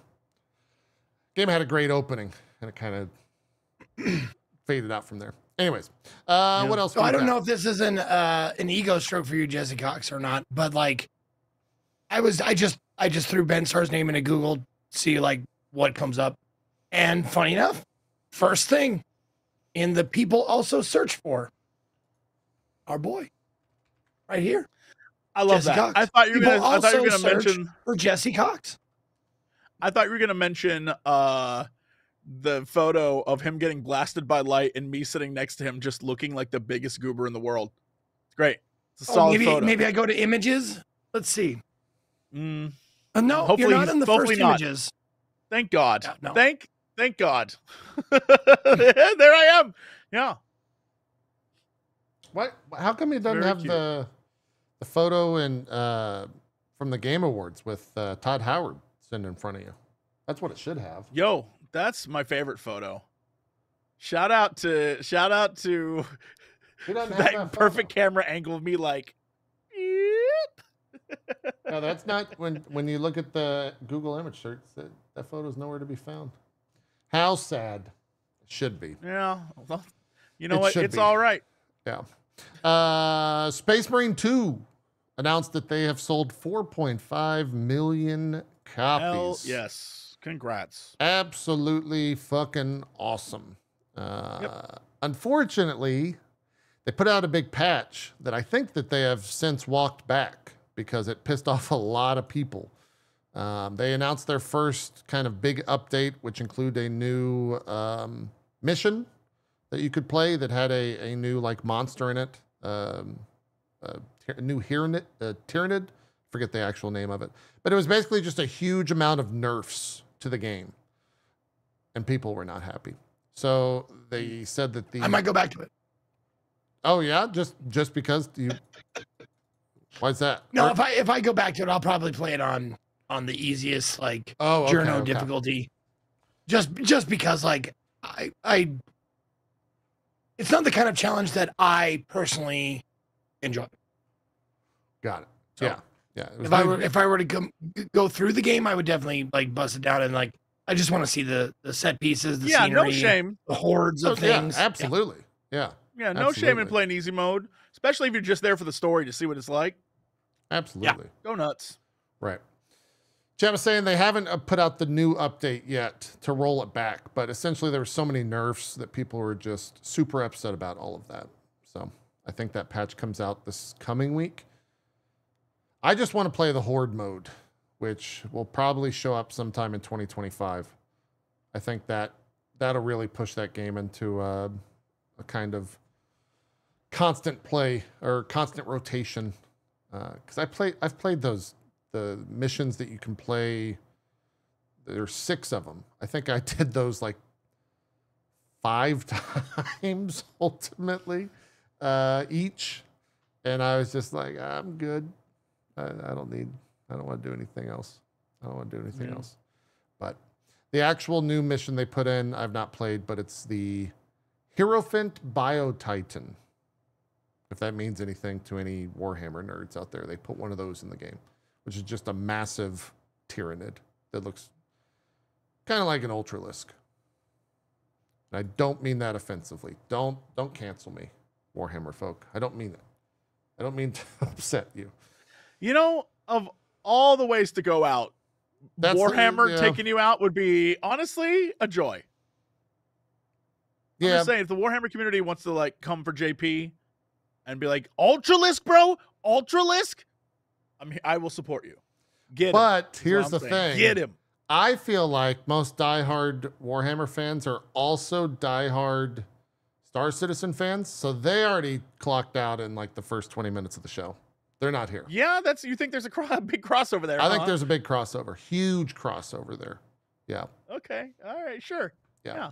Absolutely. Absolutely. Zeke, how many units do you think the Final Fantasy franchise has sold in its lifetime? Overall? Overall. Okay. I am going to say 175 million. Woo, man. Jesse, you wanna throw a guess? Sure. Based off the fact that I'm pretty sure Final Fantasy VII Rebirth and Remake both sold around 3 million apiece, at least what they reported. 16 was, I think, 3.5 for 7 Rebirth. I know I'm way high. Okay. I know Final Fantasy VI did like 1 million when it first released, and that was huge. But I also know Final Fantasy VII, over the course of its life, has done 14 million. So I'm going to say, based on the fact that I think the Nintendo and Super Nintendo games did not sell as well, and sticking only with mainline games, I'm going to say 85 million. Okay. Zeke was actually close. Really? 195 million units worldwide. Ooh. I was low even. Wow. Yeah. Up 10 million units since the last updated figure, September 30th, 2023, which was 185 million. Dragon Quest franchise. Does that count like Final Fantasy Legends, Final Fantasy Tactics, Final Fantasy Chocobo's Adventure, like all of it? Probably. Yeah, they didn't specify. That's why I went high, because there's like 100 Final Fantasy related games that have Final Fantasy. Absolutely. I would think they would only count the ones that have Final Fantasy in the title. It says, you know what I forgot? I'm so dumb. Final Fantasy 14 is more than one game. It's multiple expansions, and each one of those sold more over the last. And the last expansion had like 30, 40 million people that bought it. So, all right, never mind. It is from, it says, the Square Enix group of companies boast a valuable portfolio of intellectual property, including Final Fantasy, which has sold over 195 million units worldwide. So I think that's like everything, all encompassing. Yep. All right. Which is a lot. It's a lot. Damn, yeah, they got me. I forgot. Also, Final Fantasy 11. Oh, I forgot there were multiple expansions there too. Very Each true. one probably counts. That's the thing. Like, I don't know, like, and I'm sure people are going to pop out of the world going like, oh, me. But like, I don't know a single gamer that has not bought and played at least one Final Fantasy game. That hasn't? That's one of those things. What's that? That hasn't bought a Final Fantasy game, you mean? Yes. Every gamer I know has at least bought and played one Final Fantasy game, probably multiple. I bet that's generational. I would say that if you're looking at someone 20 or younger, that is less true. Maybe 25. I'm saying gamers that I know, I'm in my 40s. Right. Yeah. I think we can say we have, because during that period of the like early 2000s, late 90s, that was prime Final Fantasy time. Right. But I feel like definitely either the younger millennials, and from that down, probably not as much. I feel like this was definitely a Gen X / elder millennial vibe. I would agree with that. Absolutely. Is exactly why they spent so much money trying to do something different with Final Fantasy 16 because they were like, we got to reach them kids. So, Right. Yeah, absolutely. Oh yeah, I forgot about that. Sorry, I'm scanning through news to see if there's anything else. There was on Monday, I want to say it came out that there's a new Tron game coming out called Tron Catalyst from yes. it's got Mike Bithell working on that. So it looks like a top-down action-ish game in the Tron world. Tron's a weird IP. I feel like they keep trying to make Tron happen, but it doesn't want to happen. It's got a fan base, but it just kind of floundered. That movie was okay, I guess. It's the thing is like with Tron, like I remember liking Tron, like when it like years and years ago. I was like, Yeah. oh, Tron, it's so cool. Yeah. And then I went back and watched I watched the first Tron, I watched the new Tron, and I like looked at some videos for like the games that we used to have, like Chuck E. Cheese had the Tron game that you like sat and had Right. that little butt bump that you could like sit against. And it was really cool. But it's all sizzle. And there's like no, like the movies are not great. They're okay. They're a little rough, yeah.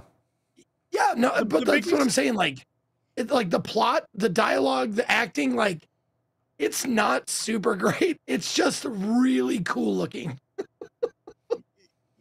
And it's got a great that's- soundtrack with Daft Punk. At least the most recent movie.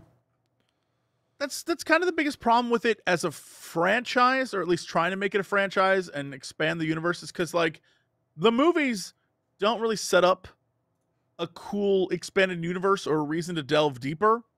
And if you do delve deeper, you realize that it's all based off like old understanding of how computers work.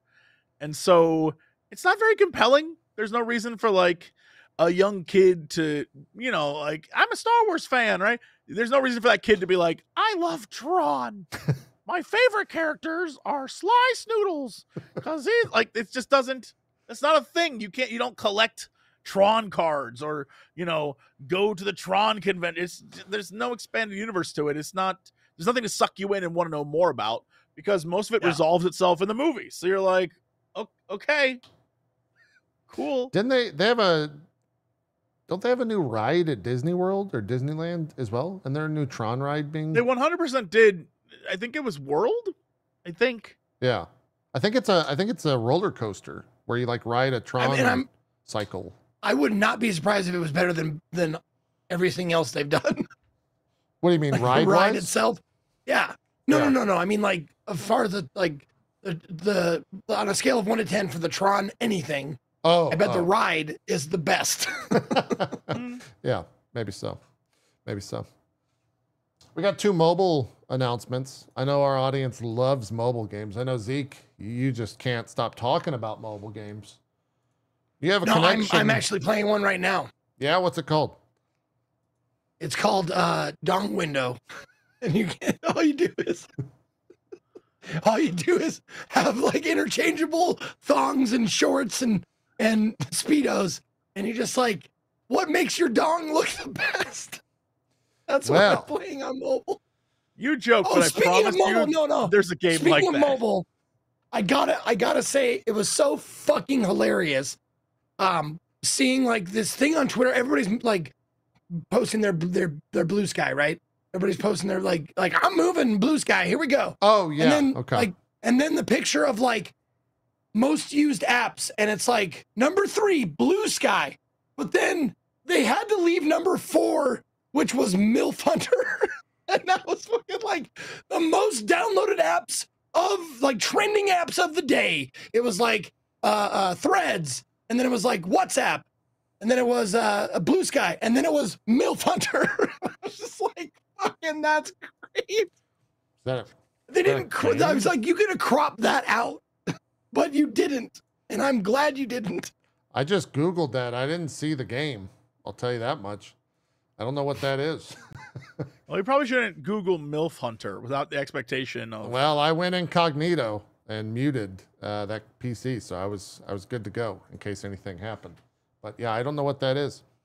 It won that okay. I do remember MILF Hunter winning a Steam Deck at the Game Awards. Anyway, sorry, this is a long-winded transition to talk about the latest mobile game. That's right, from NetEase Games, it's Destiny Rising.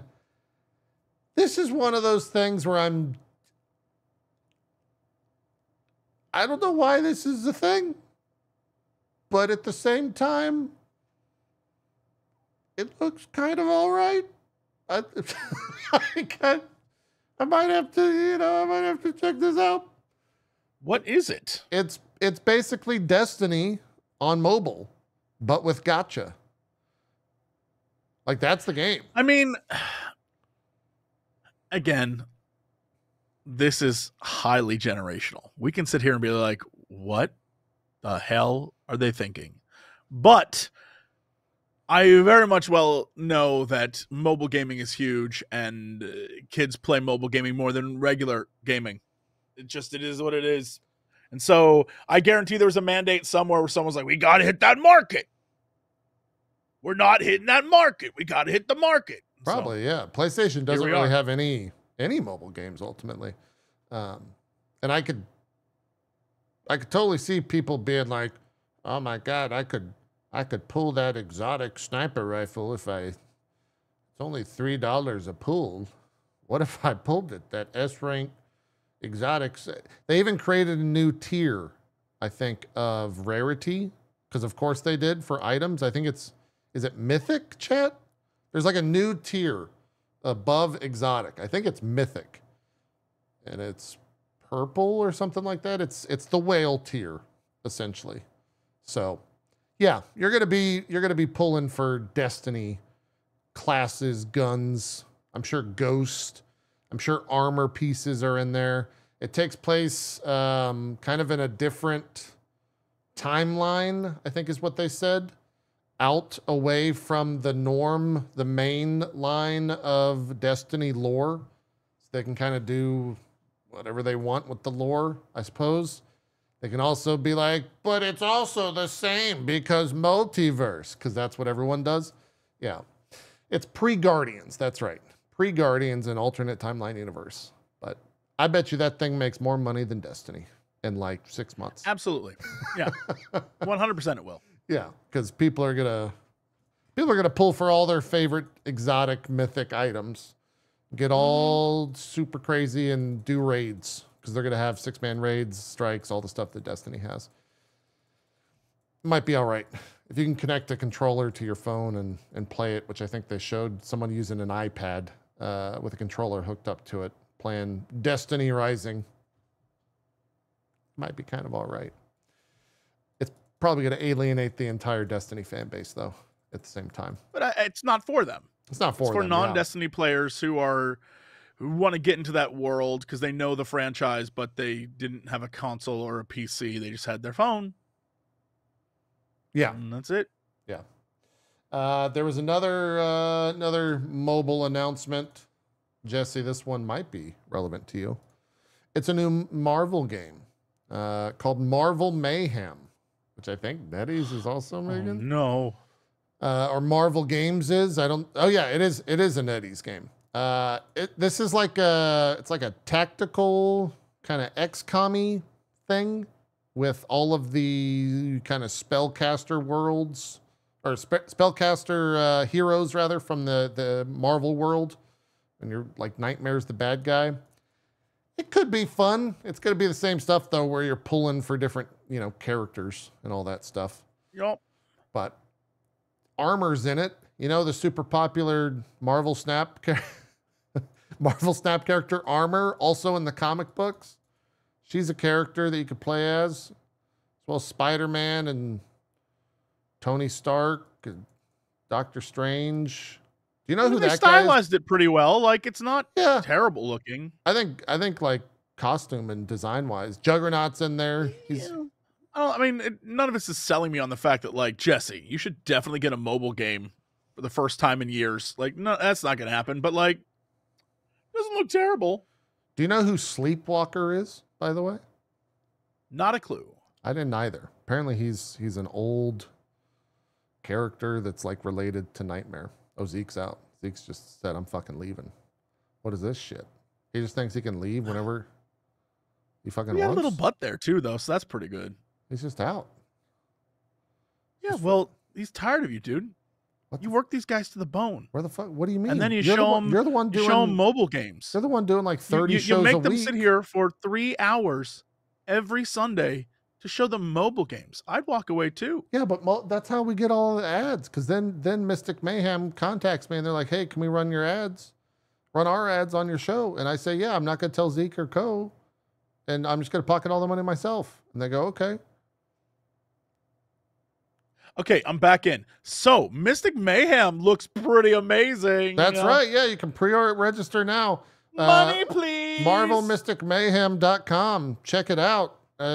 This guy right here looks really cool. He's like, "Give me your money. Give me the money, kids. I'm opening it up in I've teleported through this. I'm in my this world hole of through money." space and time to give Jesse a solid brand deal. You know you want to play. It's huge. Yeah, great. Huge. Done. 10 out of 10. 10 out of 10.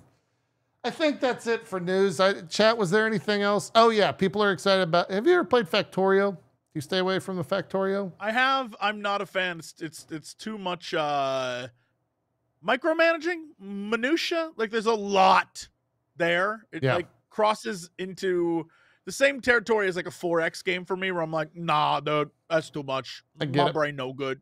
I get it. Well, it's got an expansion. If you somehow finish the base game of Factorio, you can play Space Age, which comes out tomorrow and adds 4 new planets or something like that for you to explore. And Factorio nerds are super excited. Pretty nifty. Welcome back to the show, Zeke. Thanks, buddy. Where'd you go, huh? You didn't even ask for permission. No, I put my finger up. I was like, 1 second. I'm just going to go to the bathroom real quick. I don't GP? recall. Can we roll the footage back?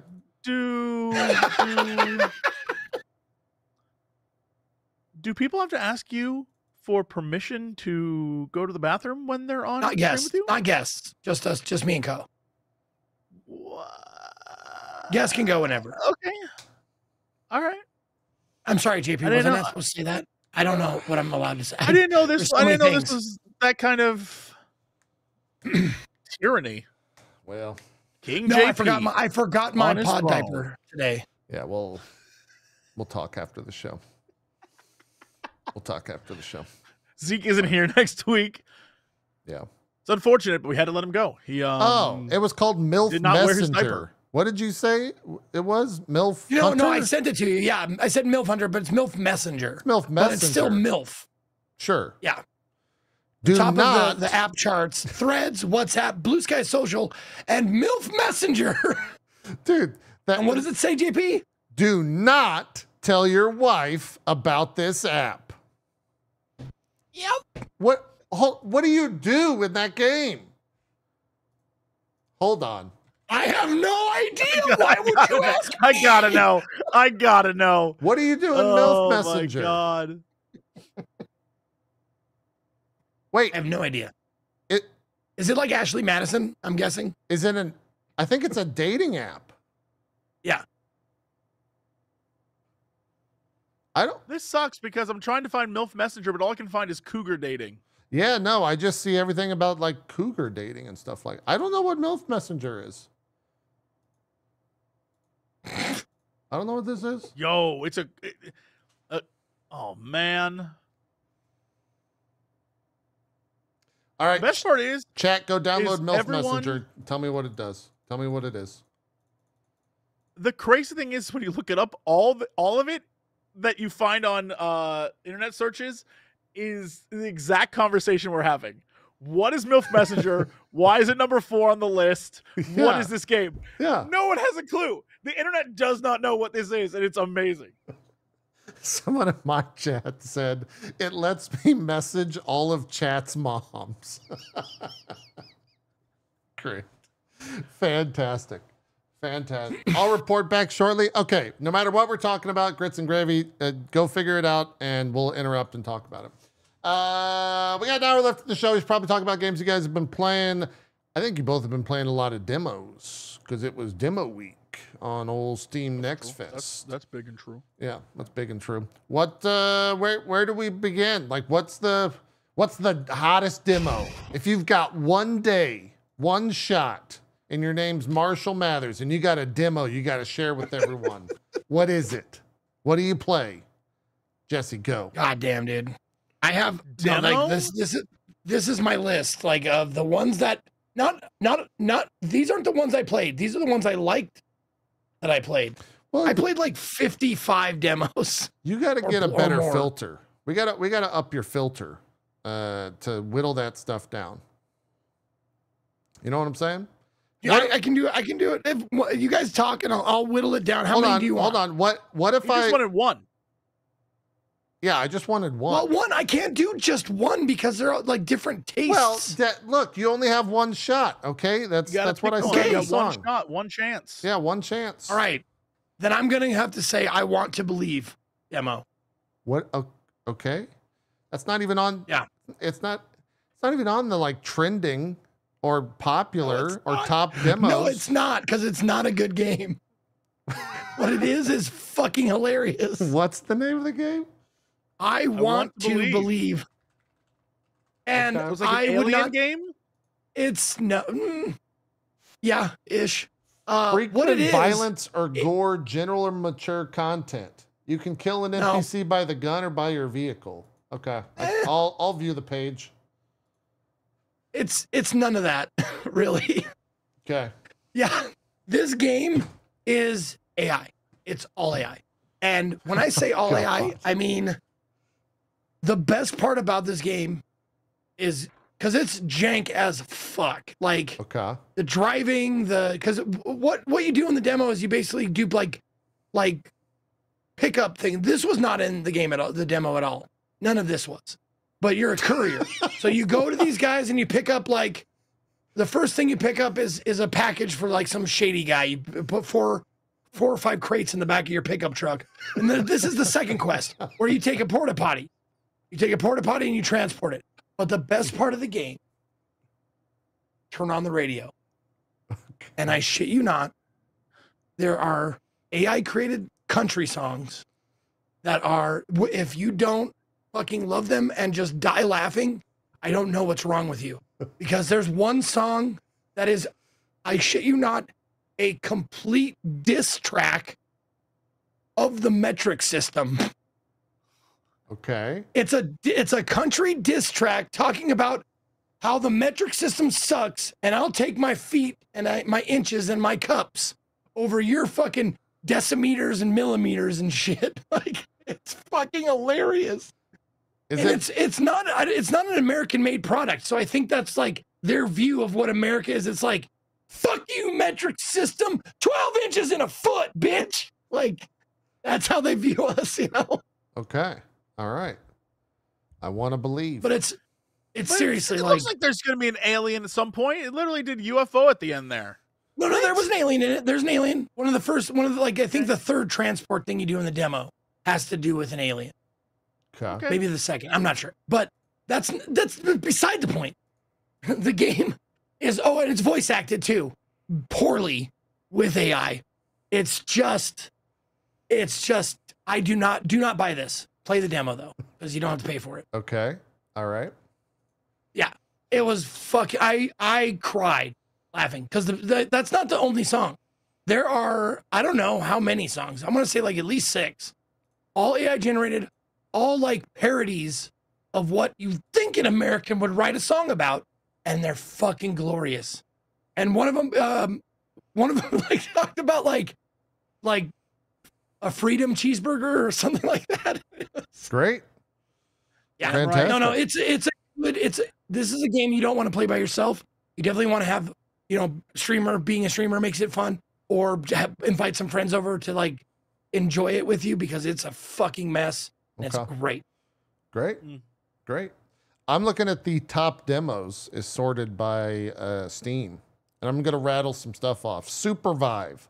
I saw all the motherfuckers sponsored for this shit. Did either of you check it out? It looks like Super vibe? Yeah, it's like a Super Vive. It's like a League of Legends type deal, I guess. It's kind of No, that's not up my alley. yeah. It's like at all. esports Ooh. related. I saw it Ooh, everywhere God. on Twitch.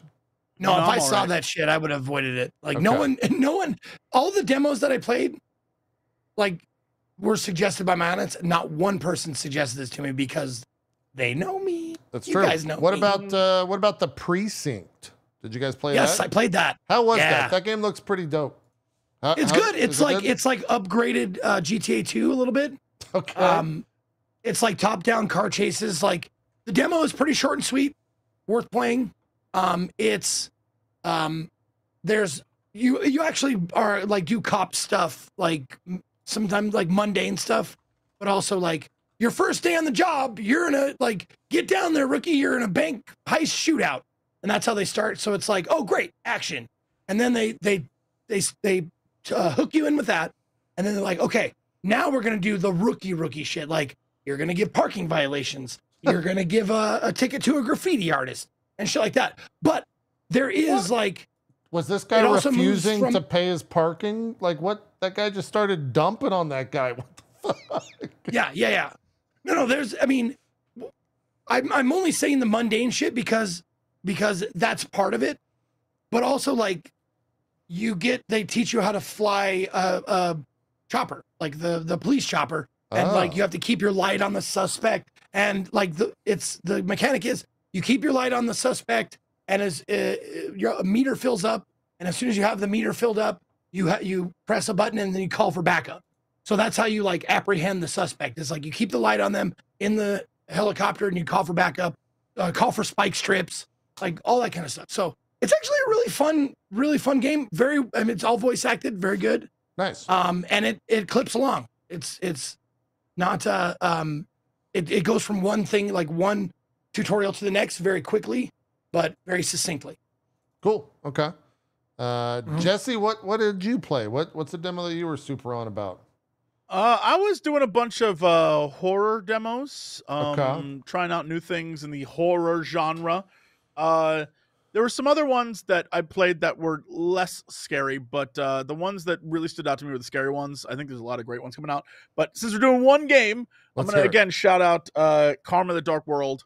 That game is so cool. I played that. Like Karma the Dark World. Let's see. just very cool looking, stylized in a very interesting way. It's trippy because it's about dreams. So what is real, what isn't?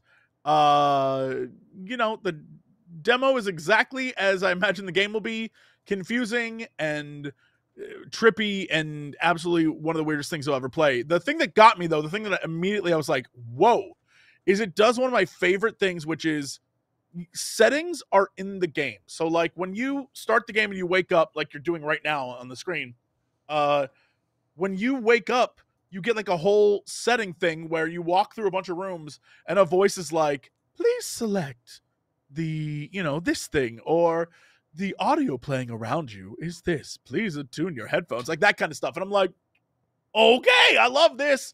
And then this scene you're seeing here, it kind of devolves into this, and you end up going into people's minds. And when you're in their minds, you travel to different time periods and realities to like it's basically trying to uncover someone's memory but in their dreams. So it's not exactly their memory. There's something, and then there's like a monster that's chasing you. It's like the scary movie version of Inception, kind of. I don't know. Very cool. There's an FOV adjustment screen where along the walls it lists the numbers of the FOV slider. And so if you're at 105, you see the 105 on the side. And if you shrink it down, it shrinks according to the side. A lot of really cool visuals in this game. That might be like one of the best things I've seen for FOV, to be honest. Yeah, it's very neat. Whoa, okay. I don't understand much of this game, but I know there's like a weird. Remember how I was saying that the one game you showed, the Bloober Team game? I was like, oh, I've seen visuals like that before. Literally, it's this scene waking up right now where it's like that thing in the background and the weird hands. I'm like, yeah, okay. I love stuff like this. I don't know what any of this means. That seems very eldritch. I was like, yeah, this would be cool as hell. Yeah. But you can see visually No. it has a little bit of Control, a little bit of BioShock, a little like there's so much going on here, and it's very cool. Yeah, You this should game definitely looks play crazy. the demo. Yeah. I echo everything Jesse was saying. It's very good, very weird, very loose ends. Like they leave you with a lot of loose ends. Like what the fuck is even happening? What's going on? I'm intrigued though. They give you enough of a line to reel you in. Whoa. Yeah. They also do some really cool stuff using expectation of what a game is supposed to be. Like there's a lot of moments in the demo that you're like, wait, this is the game? I'm doing this now? I don't want to spoil it. But there's like, wait, what? You want me to do? Okay, I guess I'm doing this for a little bit. And they like make you do things that are very strange. I love this kind of stuff. I just don't want to spoil any of it. What would you rate it on the spooky factor? I think there's only 2 really like whoa scary scenes, Okay. but the rest of it is more of a what the shit am I? What is that? What like you can look at a thing and 1 minute it's there and then the next minute it's not, Okay. and it's like done on purpose, like that kind of thing, where like you'll see a sign and the sign flickers and is gone, and you're like, am I in the dream now, or is this reality? Or am I is my character going through something? And because it keeps shifting what you're seeing, it's kind of it's keeping you on your toes. A touch more surrealistic than spooky, I would say. Yeah. Cool. That's called Karma: The Dark World. Any idea when that is looking to ship? Did they say it all? Let me see if it's on there. I don't TBA. know. Okay. It's TBA on the Steam page. Gotcha. It's from If you no want year to play a either. game that is Pollard 100% Studio. shipping soon, the demo for Fear the Spotlight is out, and that game comes out this week, I think. What's that? Very cool. Fear the It's the Blumhouse game. Oh. Is this It's the a very first game small. they're I think it's a shipping? husband and wife team that made the game, and it is a retro style game, and you play as 2 girls who break into high school at night in order to do a seance in the library, because years and years ago, a bunch of kids that you're seeing on the screen right now die in a fire, and you go to the library to like commune with them because you're a book nerd. The girl you're seeing on the screen right now, you're this little book nerd, and you are smitten with this goth girl. And the goth girl is like, come on, let's go. And you're like, okay, whatever you want. And then it goes down. Okay. And it's very cool. Like, Is there's, this- as you can see, you have to escape from fire mechanics. You said Blumhouse. Is this their first game they're putting out? Because they have like a whole believe this is their slew of first one. games. Yeah. Okay. Yeah. Out of all the list of games they showed, this is the very first one they're releasing. Cool. I'm interested to see how that works out or comes to fruition with all the different stuff they're putting out there. Because Blumhouse, for those that don't know, is like a huge Hollywood initiative, basically. They have a ton of like films and stuff that they've put out. So now they're getting into the video game world, which is kind of cool. We'll see. Some of them are a little bit like higher production, or not. I don't want to say higher production, but fidelity. Let's go with that. Than what we just saw. Yeah, they're all. I mean, the whole thing is they're all over the place. They kind of scooped up a bunch of different small indie dev team horror games, and this is like, I think this one was the most far along because I believe it came out for a little bit and then was pooled because it was bought by Blumhouse, and I think they did quality of life and added stuff to the game. Yeah, it has a release date on Steam hold- of September 15th of last year. Yeah, Oh. and then it got bought up. Okay. Interesting. Yeah. Yeah. Cool. That's Fear the Spotlight. Zeke, did you check that one out by chance? I didn't because I'm one of those cats who can't understand the love affair with PS1 style graphics. I'm like, yeah, what? That's what I was Really? gonna ask. Yeah. Ish. I get it. I'm scrolling through here. What about Taiwan Love Story? That's the No, but I wish I had now. Yeah, that's interactive How did I fiction, miss that one? visual novel, dating sim, anime, and hentai. Oh, I did see when I was looking at Next Fest, I was looking through all the games. It was like, there might be something here that I will not have ever picked up on. Like, I downloaded a game called Sultan's Game. Haven't played it yet, Okay. but very cool. I like that. I saw that there was, I just was recommended by Dodger on Friday, Scarlet Deer Inn, which is, it's a game that looks like it was woven as a tapestry. Very interesting aesthetic there. Like, there's a lot of things that I never would have picked up on unless I was searching for them. And all this is to say that as I was looking, I noticed there are a lot of porn games. Yeah. And I'm like, all right, Oh yeah. I'm not going to hate that. I am going to hate the demo because it's just one tease. It's like, you're not getting anything good in the demo. You know what I'm saying? They're going to tease you to buy the full game. And I was like, I don't like that. Yeah. I mean, Steam, unfortunately, is it has a lot of that on it. A lot. And they were hilarious names too, like MILF Messenger. You know what I mean? It's great stuff. Yeah, I heard that's the number 3 or number 4 top app. Number of the 4, week. dude. Yeah, It's crazy. impressive. It's crazy. Yeah. Yeah. It's wild. Zeke, tell me some games that you checked out the demos for. Okay. Let's see. Where do I begin? These are the games that I think you should check out. Ready? Get ready to hit clip this. Here we go. I'm ready. Below Rusted Gods, Mandragora, Keep Driving, Rise of the Golden Idol. That needs fixing. It's from the Golden Idol, the previous game. Same like dev team. It was super buggy for some reason for me. AI Limit, Silent Sadie, My Arms Are Longer Now, which is fucking hilarious. It's another one of those. Like, it's super Australian. It's like this downplayed Australian, like, you're just an arm. And it was one of my favorite things. You're just an arm off screen that just grows and, like, steals shit. And, like, it's very funny. Try it. I Want to Believe, we already talked about that. The Precinct, Other Skin was great. Locomotive, great point and click. That is a little slow moving for me, but it's a good example of point and click. Okay. Wind Blown. It was Yeah, like, so how is Wind Blown? So that's the Dead Cell folks. Bastion aesthetics with Hades control is the way I was putting it. Yeah. But it's Interesting. very good, very satisfying to play. But you do kind of have to like the kind of like the bright, colorful, like Bastion kind of like setting. But the gameplay is where it really shines, and it's really fun and rewarding for sure. I mean, it's the Dead Cell folks, like the Yeah, proper Dead that's right. Cell devs.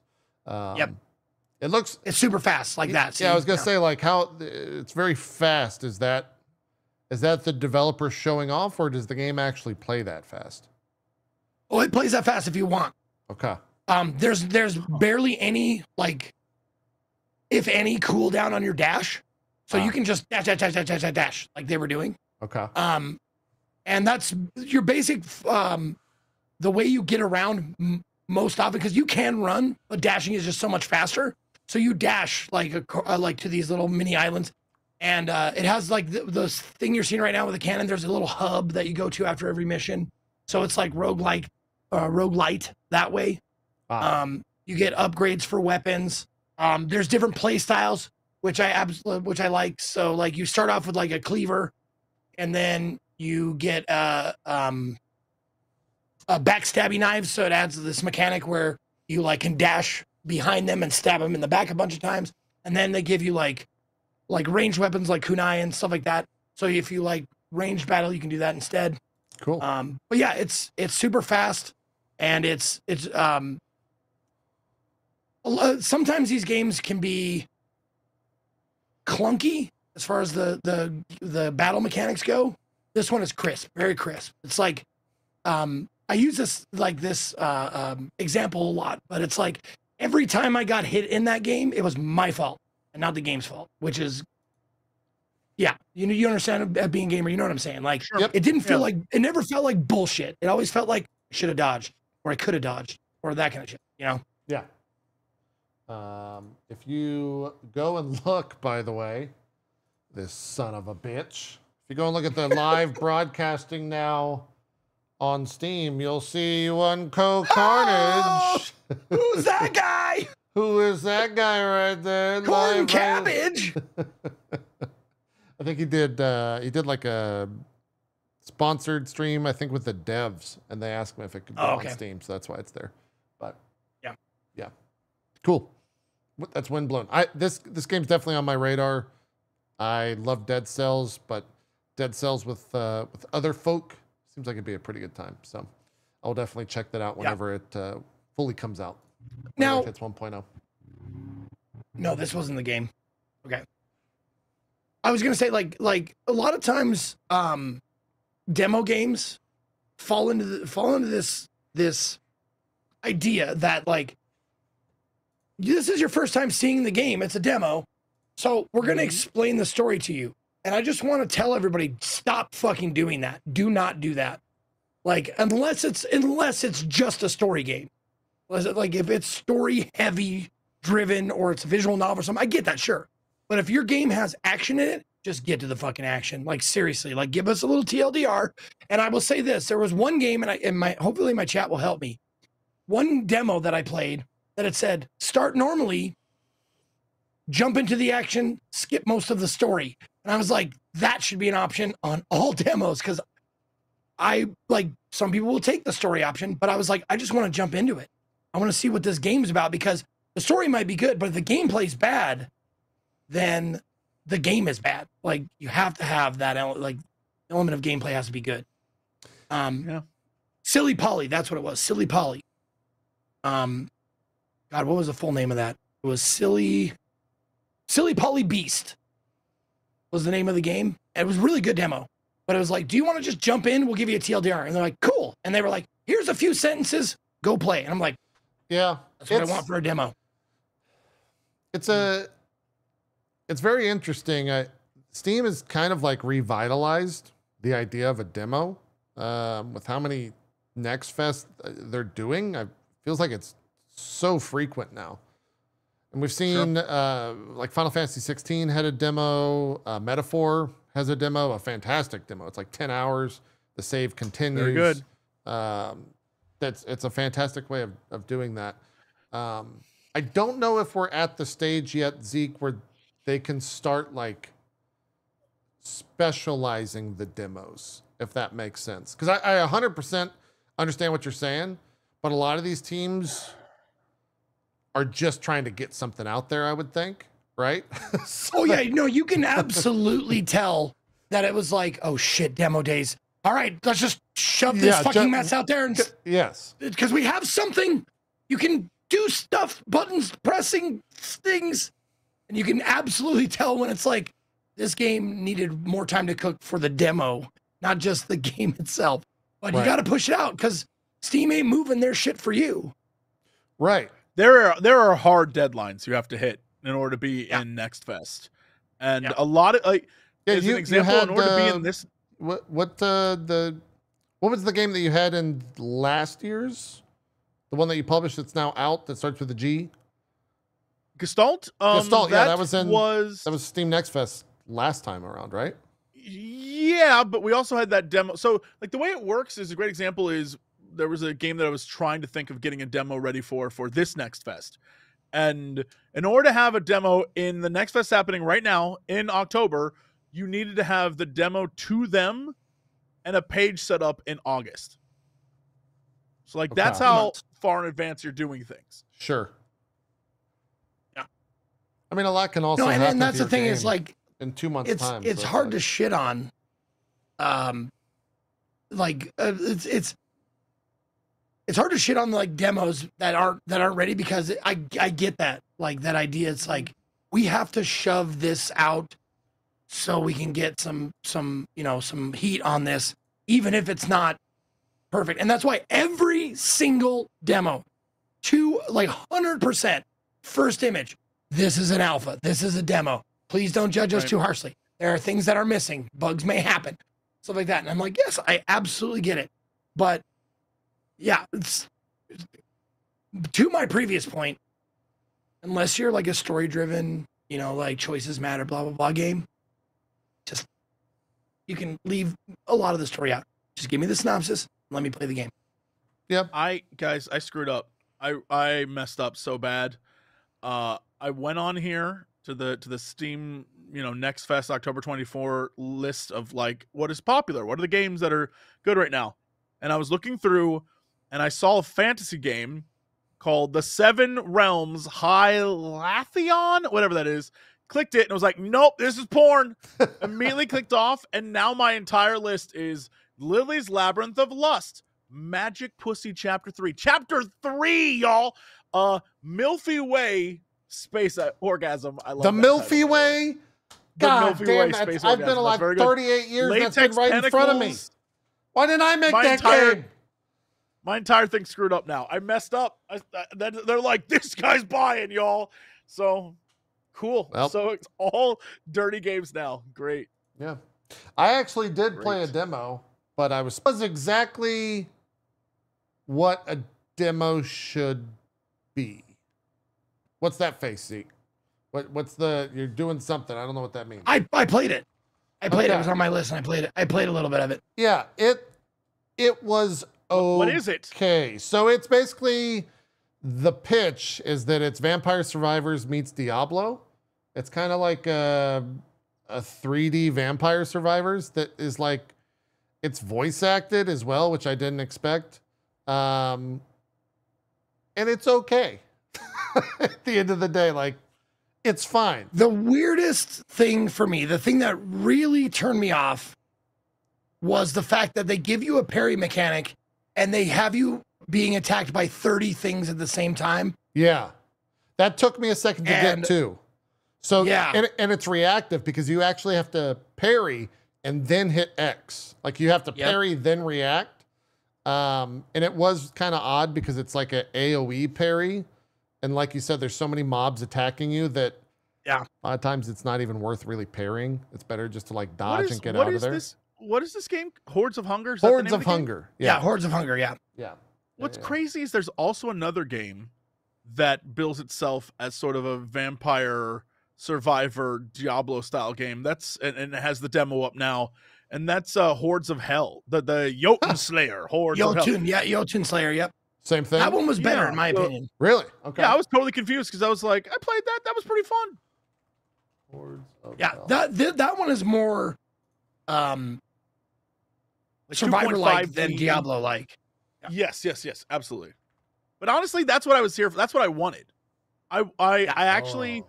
have found sort of a desire to play those games to the point where I'm playing the most bizarre version of Vampire. Like Wedding Witch, it's just Vampire Survivor, but with big boob witches. And y'all, it's fun. It's fun. I love those kinds of games. I'm really into them.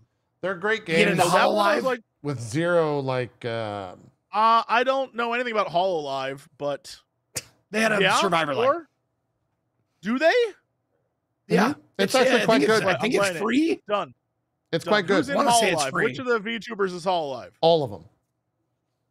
Is that true? Hollow Cure Save the Fans. It's actually That's like the one one I of played, and I know nothing about the world that they're discussing, but it's actually pretty fucking fun. Yep. Yeah, I had a really good time with that. I will play a year that. ago. It's fan made. Sure. Yeah, it's fan made. It's not official, and they're very, very clear about that, so they don't get sued the fuck by all of the Yeah, fan game, yeah. Oh, this is so the funny. VTuber Yeah, no, I'm folk. definitely playing this. This looks so goofy. Yeah. Yeah, This if you is like Survivors free? and this shit, yeah, it appeals to you. Yeah, it's free. It's great. It's actually It's really actually good. well done. Very good. That was Hordes of Hell, Jotun Slayer.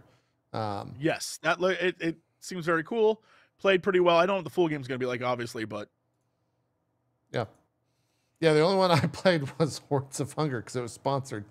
Like, sure. it was fine. It didn't have anything wrong with it. You could tell it was still pretty early. There's only 2 levels. I had a bunch of like repeat quests, but I mean, that's gonna be fine. the case for most of these demos. You know what I mean? mhm. Yeah. It's gonna be a lot of early stuff that people are trying to get out to get attention on. Mhm. I mean, that's All right. You stopped at Windblown. Uh-huh. That was the last thing you heard from me, but I have another page of list. Please Here we go. continue. Hit Room us. to Room, Symphonia, Dead Zone Rogue, Never Looted Dungeon. Is this game trying to kill me? That's the name of the game. And it's great. Yep. Disorder, Project Vesperi, Super Puzzled Cat, which I didn't think I was going to like, but it's actually it's challenging, and I can't stand the fact that you mew when you jump, and it's like all this cutesy fucking chibi kitty bullshit, but it's actually a fucking challenging platformer. I just wish the aesthetics were different, but it's good. Did you mean Karma meow? Dark World, you already said. Do you Super meow when you puzzled jump? cat. Yeah, you go mew. Oh, okay. Because mewing Yeah. is different. Mewing is Or something mew. I'm different. sorry, I don't own a cat. So mewing then. No. It's That's what you it's you meow. Mewing is something completely different. It's a different verb that you don't want to do Oh. with a cat. Well, the sound they make when you jump in the game is mew, mew, Yeah. mew. Yeah, they're just meowing. Okay, cool. Karma of the Dark World, Incantation, Among Ashes, Somber Echoes, Mind Lock, Ion Shift, and Hail to the Rainbow. That's my list of games that Okay. I thought were worth playing the demo of. Great. Of 50s, 55 plus. Do you do all the demos by chat recommendations? Is that how you check them out?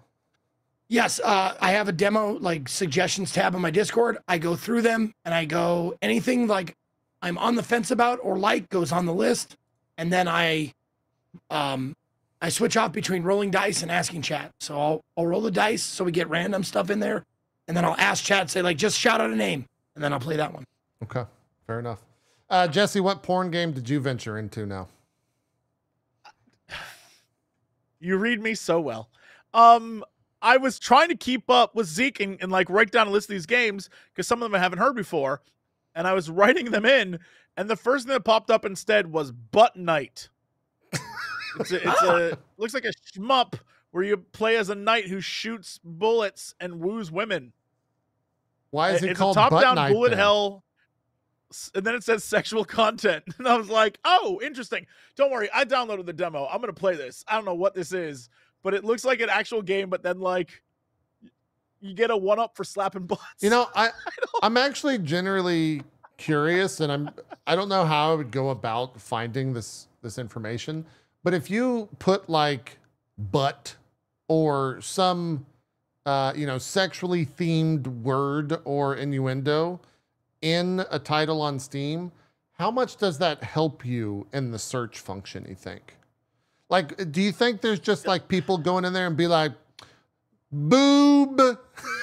It's just downloading everything that it pops up with? Like, it's got to be, right? It has to have some sort of additive quality to the download count. I have never actively searched for any of these games on here. They just keep being recommended to me. Obviously, more so now since I've downloaded Butt Knight. I'm gonna play this demo. It's happening. Okay. I gotta know. I gotta know what this game is. Yeah.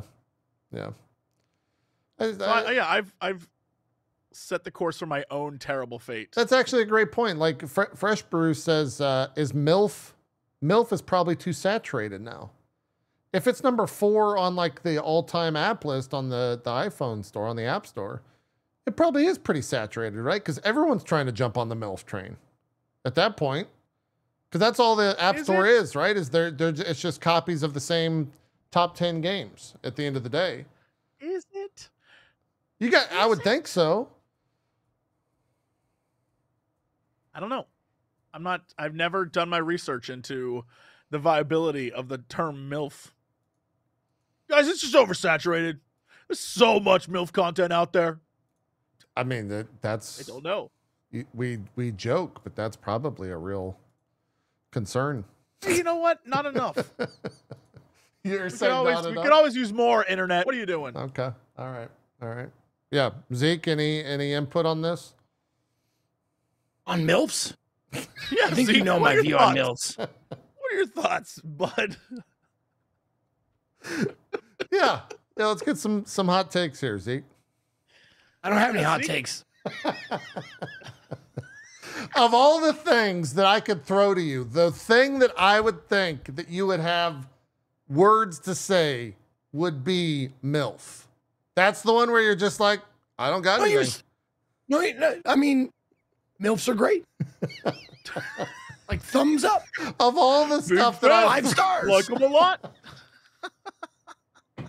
It's like, tell me your opinion on a cheeseburger. I'm like, cheeseburgers are real good, man. They're awesome. They're a good meal. Just like Love a good MILFs. cheeseburger, dude. Oh man. Jeez. Like, I mean, hot takes. It like No. Too late now. Let the man speak. Okay. JP. All right. Okay. All right. I think any sort of family related word like brother, sister, mother, daddy, father, like I don't like any of those. But the fact that if you are a mother and you like to fuck, good for you. I will oblige you. I think all of the family related words should be taken out of porn. I don't like stepbrother stuff, stepsister, like that. Ugh, no, get rid of that shit. I don't like it. Okay. All right. Especially like that, like the word. I have a very very bad relationship with the word daddy. I just don't like it. It makes me feel disgusting. I look. I'm sorry. I called you it so much. I told you it was my thing. I wasn't gonna and name you, names, Jesse. I was feel gonna leave like, you I out feel of like it, you were but putting me now out you're there. in, I feel okay. like you were. I feel like you're putting me out there. But the way you caressed my cheek, I felt like calling you daddy was the only way to express my love. Okay. Is this how you It get felt- on? There's a million other words you could use. You could use honey. Yeah, but it just babe, came out. Okay, it darling. just came out. I didn't mean for it to happen. It just popped out. Is this how you get on your fucking podcast, Jesse? You got to do this shit? Good Lord. All right. That's enough demos. That's enough demos. Is today the final day of Steam Next Fest? Or is there another week? I think it is 21st. tomorrow. Till tomorrow. 21st. Yeah. Tomorrow at 10 a.m. Pacific. So. But Okay. official Most Next do, Fest is yeah. down, but like most of the demos don't like leave immediately. Sure. Some never leave. Like I was playing fucking the Backpack Heroes or Backpack Battle demo like Well- months after I saw it on Next Fest and played it. Yeah, I mean, why would you take it down? It's free, right? Like it's free marketing. So Yep. wait, Yeah. why did Strippin call me at 1 p.m.? Were we talking about Strippin on the show? I don't think so, unless As far as I we're know. talking about unless us saying daddy instantly got his attention. Yeah, I don't know. He was He- like, hold he- up. You know what I think it was? I was talking about the Want to Believe game, and it was enough like SnowRunner that he was like, "I'm interested. Tell me more." And Yeah. he wanted to. I missed a call at 103 and he just said in all caps, pick up. That's weird. I don't know what he wanted. I'll Does he find know out. you do? Does he know you do this show? Yeah, because I've asked. See, this is where I think here's some drama for you, Justin. He's been on. Strippin's been on, but I've asked Dodger to come on about, I would say, 8 times at this point in the past year. But for some reason, they can't find a babysitter for that kid of theirs. Well, I mean, step 1, don't have children. Step 2, Dodger just said she hates you. Like That's what I'm specifically thinking. said. I don't And get podcast invites. She doesn't want to come on the Yeah, show. no, I mean, Dodger I said- kind of put yeah. kind of put 2 and 2 together there. Yeah. I'd repeat what Dodger said, but it's like we're Well, live right now, and I don't look, I've wanna- always Dodger banned. never had an ego until she became a VTuber. So I That's think because you this- can hide behind those little beady eyes. I know. I think No it one just will- yeah. it comes with the territory. It comes with the territory. Yep. Yeah. I'll have to. I don't know. Maybe I'll have to.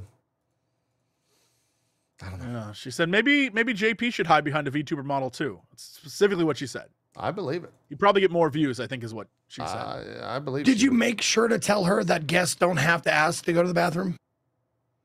Only I hosts. was unaware of that till now. I will let her know that in order to get let on her the know. show, you have to ask permission to pee. Right. Let her know. No. Not as a guest. Not as a guest. That's what he's saying. Guests don't have to do that. Only him Oh, and Co. well, I'm gonna lie about that then. Okay. All right. Jesse, you've been playing Metaphor. We talked about it last week. So I won't add too much to the conversation. I don't know, 40 hours in or 44 hours in or something like that. How are you liking the old Metaphors? Love it. It's so good. I know where you're at because when I rated you last night, I after literally playing, started screaming, "Don't look at the screen, Jesse." Oh, I wasn't. I saw. You were in whatever that world's equivalent of August is, and I'm in that world's equivalent of June still. Yeah. I'm like almost July. So you're definitely a lot of hours ahead of me. Yeah. But I was like, all right, cool. And everyone, I was like, JP's ahead of me, guys. And everyone in chat was like, let's go watch that. I was like, all right. Yeah. You're getting spoiled, not me. So yeah, then I rated it and was like, bye. It's great. Snuck away. I actually, I think that game's better than Persona.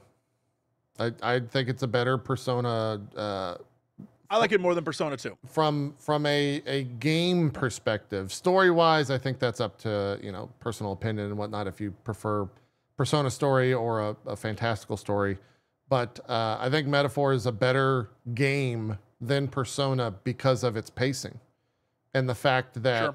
there's no there's no downtime with any of the social links. There's no like dead days when it's like, I'm going to go hang out with Billy because if I hang out with Billy, then I'll have 2 more hangouts with Billy before we up the social club. No, this one's just like, if I go hang out with Billy, I'm getting a fucking cutscene. And we're going to up the rank and I'm going to actually get something meaningful. And I love that. Like there's no going to school to answer bullshit questions. That's the real pickup. They always become very good. I have no problem with Persona games. I love them. But the first couple hours is like, Jump is just like, we're going to get in it. It's going to be wild.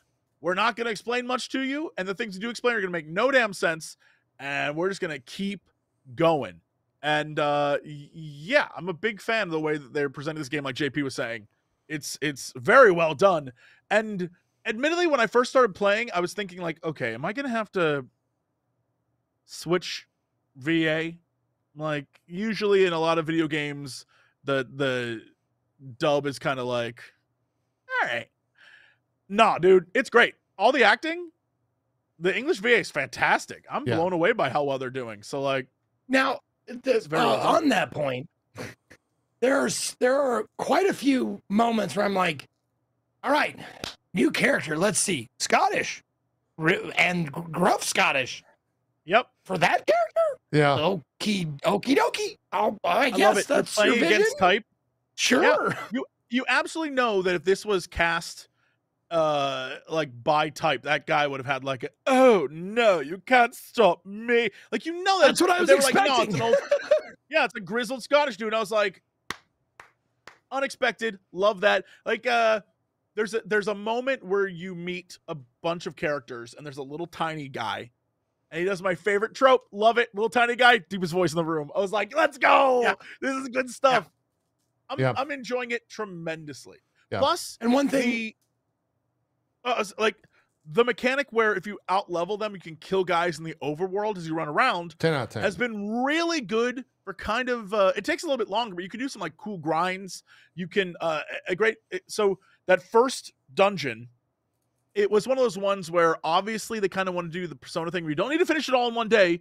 You can just like but I was like, hell no, I'm doing all this in one day. And so when I ran out of mana and I also ran out of any ability to get my mana back, I was like, yo, if I switch to this magician and I farm guys in the overworld, I get mana. So I'm just going to go back to the first floor, go around it a few times, get my mana up and go back to the boss and like, let's go, bitch. It was great. I love stuff like that. Yeah, exactly. And exactly what I did. And if you've ever played a Persona game, you don't take more than 1 day in a dungeon if you don't have to. If you don't, if the game doesn't make you take 1 day to do it because you got to go and look at the fucking scenery to get more wisdom. Yeah.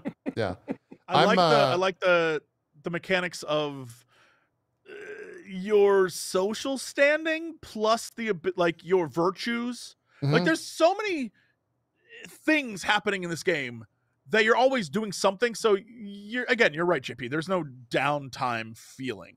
Well, it feels like you're constantly they're constantly introducing. Even 40 hours in, I'm still getting new activities that take up time. Like take up the daytime or the nighttime or whatever.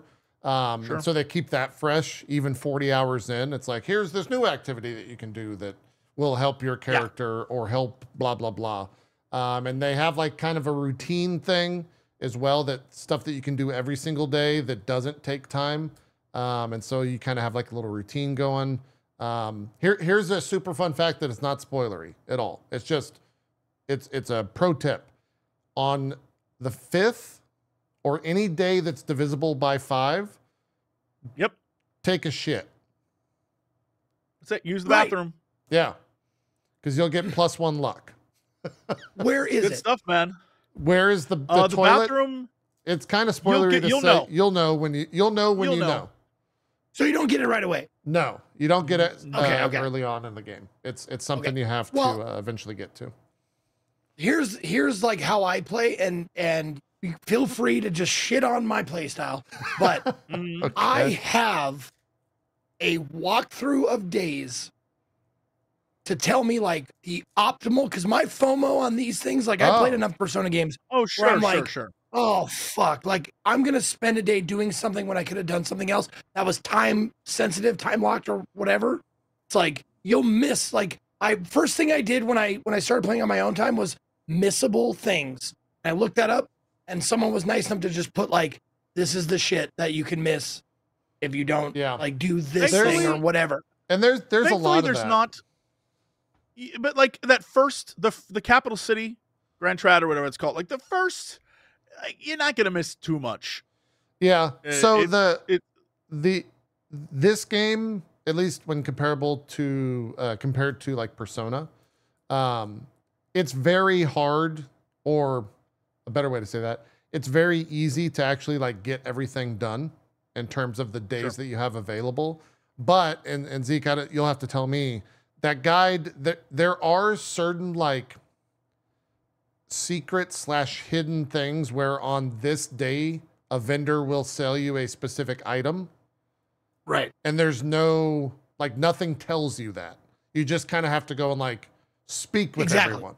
No, exactly, and that's why I don't want to do that. Like Yeah. it takes the like, okay, new day begins. Let's go talk to every single person and see if there's any new shit. I'd rather not do that. Yeah. I mean, it's Well- just tedium that I'd rather avoid, because I just don't. I don't want to like. And the thing is, like, I'm not a min maxer per se, but it's the missable shit in these games is sometimes the best shit. Yeah, I mean, the thing that I was just referencing, someone was like, hey, on blah, blah, blah day, go talk to this merchant. And I was like, okay. Yeah. And it's a merchant that's not even marked as a merchant. It's just a Right. random NPC. And if you do that, you get an item that makes you earn XP faster. Which is huge. Yeah, which is like, that's the fucking whole point of the game. Yeah. So, like, I was like, I'm fucking 30 hours in and I'm just learning this shit. Yeah, so that's frustrating. But I will say, the stuff that the game wants to be in your face with, like the social links, the system that they have in this game is super well done, because you just hit left on the D-pad. It has the list of all your social links. If you can go talk to the guy or the girl, you just, it's red or pink next to them. You just scroll down, hit X twice, and you teleport to them. And yeah, it's you like, automatically go there. yeah, there's no, like, it just teleports to them, and it's fucking great. Yep. That system is so good, because it takes out a lot of the thinking. And you can, if you want, you can also just run and find them. Like you can do that. Totally, But yeah. I remember one of the things was like, go talk to this character or go talk to this character. And I was like, I have to do one or the other, and I only have the afternoon to do it. Okay, let's see where they're at, and like, let's get the vibe. And I couldn't find one of the characters at all. And I was like, screw it, I'll just teleport to them. And then I teleported, and they were inside a building. I was like, oh, I never would have checked there. Yeah. So it's that kind of thing. And then, you know, if you time it right, the next afternoon, the other quest should still be available. And you're like, okay. Yeah. I'm not following a guide, and Chad has been helping a lot, but I don't feel like I've missed anything at this point. So Yeah. you don't In really fact, have to stress the that one much. thing I And that's got that I honestly absolutely for love. me. Go ahead. No, see, the one thing I gotta absolutely love is the one thing chat told me not to do. Like early on in the game, there's a giant winged beast, we'll say, Yeah. and you can sneak past or fight. And I was like, I'm fighting that thing. Worth it. Worth every second of that fight. You Love killed it? Yeah. Are you on normal? I did too. Yeah. Yeah. I'm on normal. I killed it. Dude, when I say Really? over I'm on hard level, and I I killed it. literally I went into that cave and I fought nothing because I was so high level that I was one-shotting all the enemies attacking me. And I didn't have to fight them. So when I got to the dragon, I was just cocky enough that I was like, I'm gonna do this thing. And I died once because I didn't have enough mana. Then I reloaded, got my mana to max, and then went back in and just destroyed this dude. Oh, chat's saying I killed I it was as like- well. I think I'm thinking of some. Are you guys talking about the thing in the desert? No. Oh, okay. I mean, I went to the. No, no, I it's did one of the desert thing first as well. things. Oh, okay. Oh, Yeah, I'm talking okay. about the very I know- first. You're talking Now about. you got it, yeah. Now it clicked. Sorry, I was Yeah. thinking about a thing in a desert. You're talking about the thing in the cave. I killed that as well. Yeah. You're in the There's demo. a- there's No, essentially. that thing, JP, that's where I am. Okay. I think. If Yeah. you're talking about like beginning month. Yeah, I didn't. I fought that thing once. I was like, fuck this. No, it's And I laughed. it's but let's get back to one of the mechanics that is fucking awesome is like, well, that didn't work. Click the left stick, starts the fight from the beginning. That is Oh, yes. awesome. Yes. That is a wonderful mechanic. Dude, they have so It's many like, okay, amazing quality. I tried ice. Well, shit, that he resists ice, so Yeah. Yeah. So what I get real degenerate with it, Zeke. I have a character that steals. First thing I do every Yep. fight. Steal, Scum didn't get that it. steal. Reset, steal, didn't get it. Reset, steal, didn't get it. Reset, steal. Hey, I got it. Let's do the fight. now I'll fight you. Yeah. Yeah. I do that pretty much every boss fight. Yeah. And then go No, through the fact my that I it's go just through my like, do you inventory wanna and start throw the- stuff. Yeah. Yeah. You want to start the fight from the beginning, and that's all it does. It goes click right back to the beginning, right at the beginning of the encounter. It's It's great. fantastic. It's 10 out of 10. Yeah. I'm a big fan of the difficulty isn't from bosses just having a ton of life. The difficulty is from the way the bosses play out, the way that your archetypes like there's a very good boss fight, I would say towards the end of the first arc. That is Yep. so over the top and ridiculous.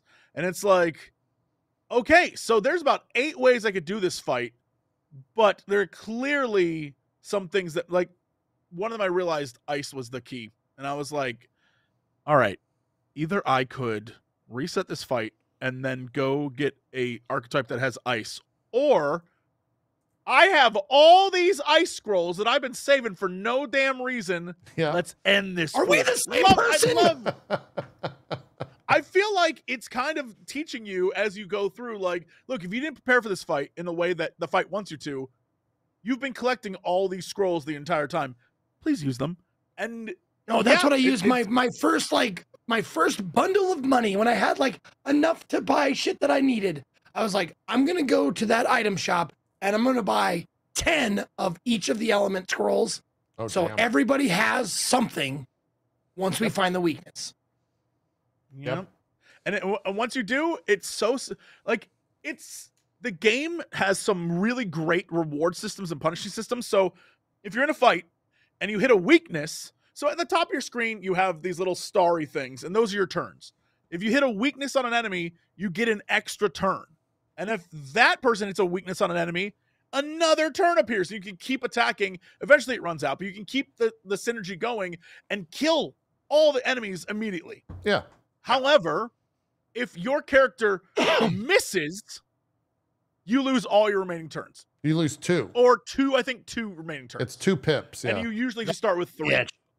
And if an enemy hits you with weakness, the same thing happens. So it's like, if you can figure stuff out and if you hit them with their weaknesses, you become an unstoppable killing machine. And then it rewards you by saying, oh, you didn't get hit?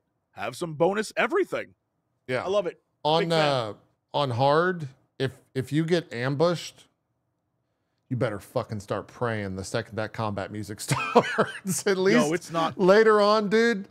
It's like I started some fights and I'll be like, oh, they've got 3 pips. It's fine. The first thing they do is like, we've got 5 pips now, motherfucker. And then they start critting you, so it takes like half a pip. And you're just like, please, fucking please. And then you miss one thing and it takes away 2 of the 3 actions you had.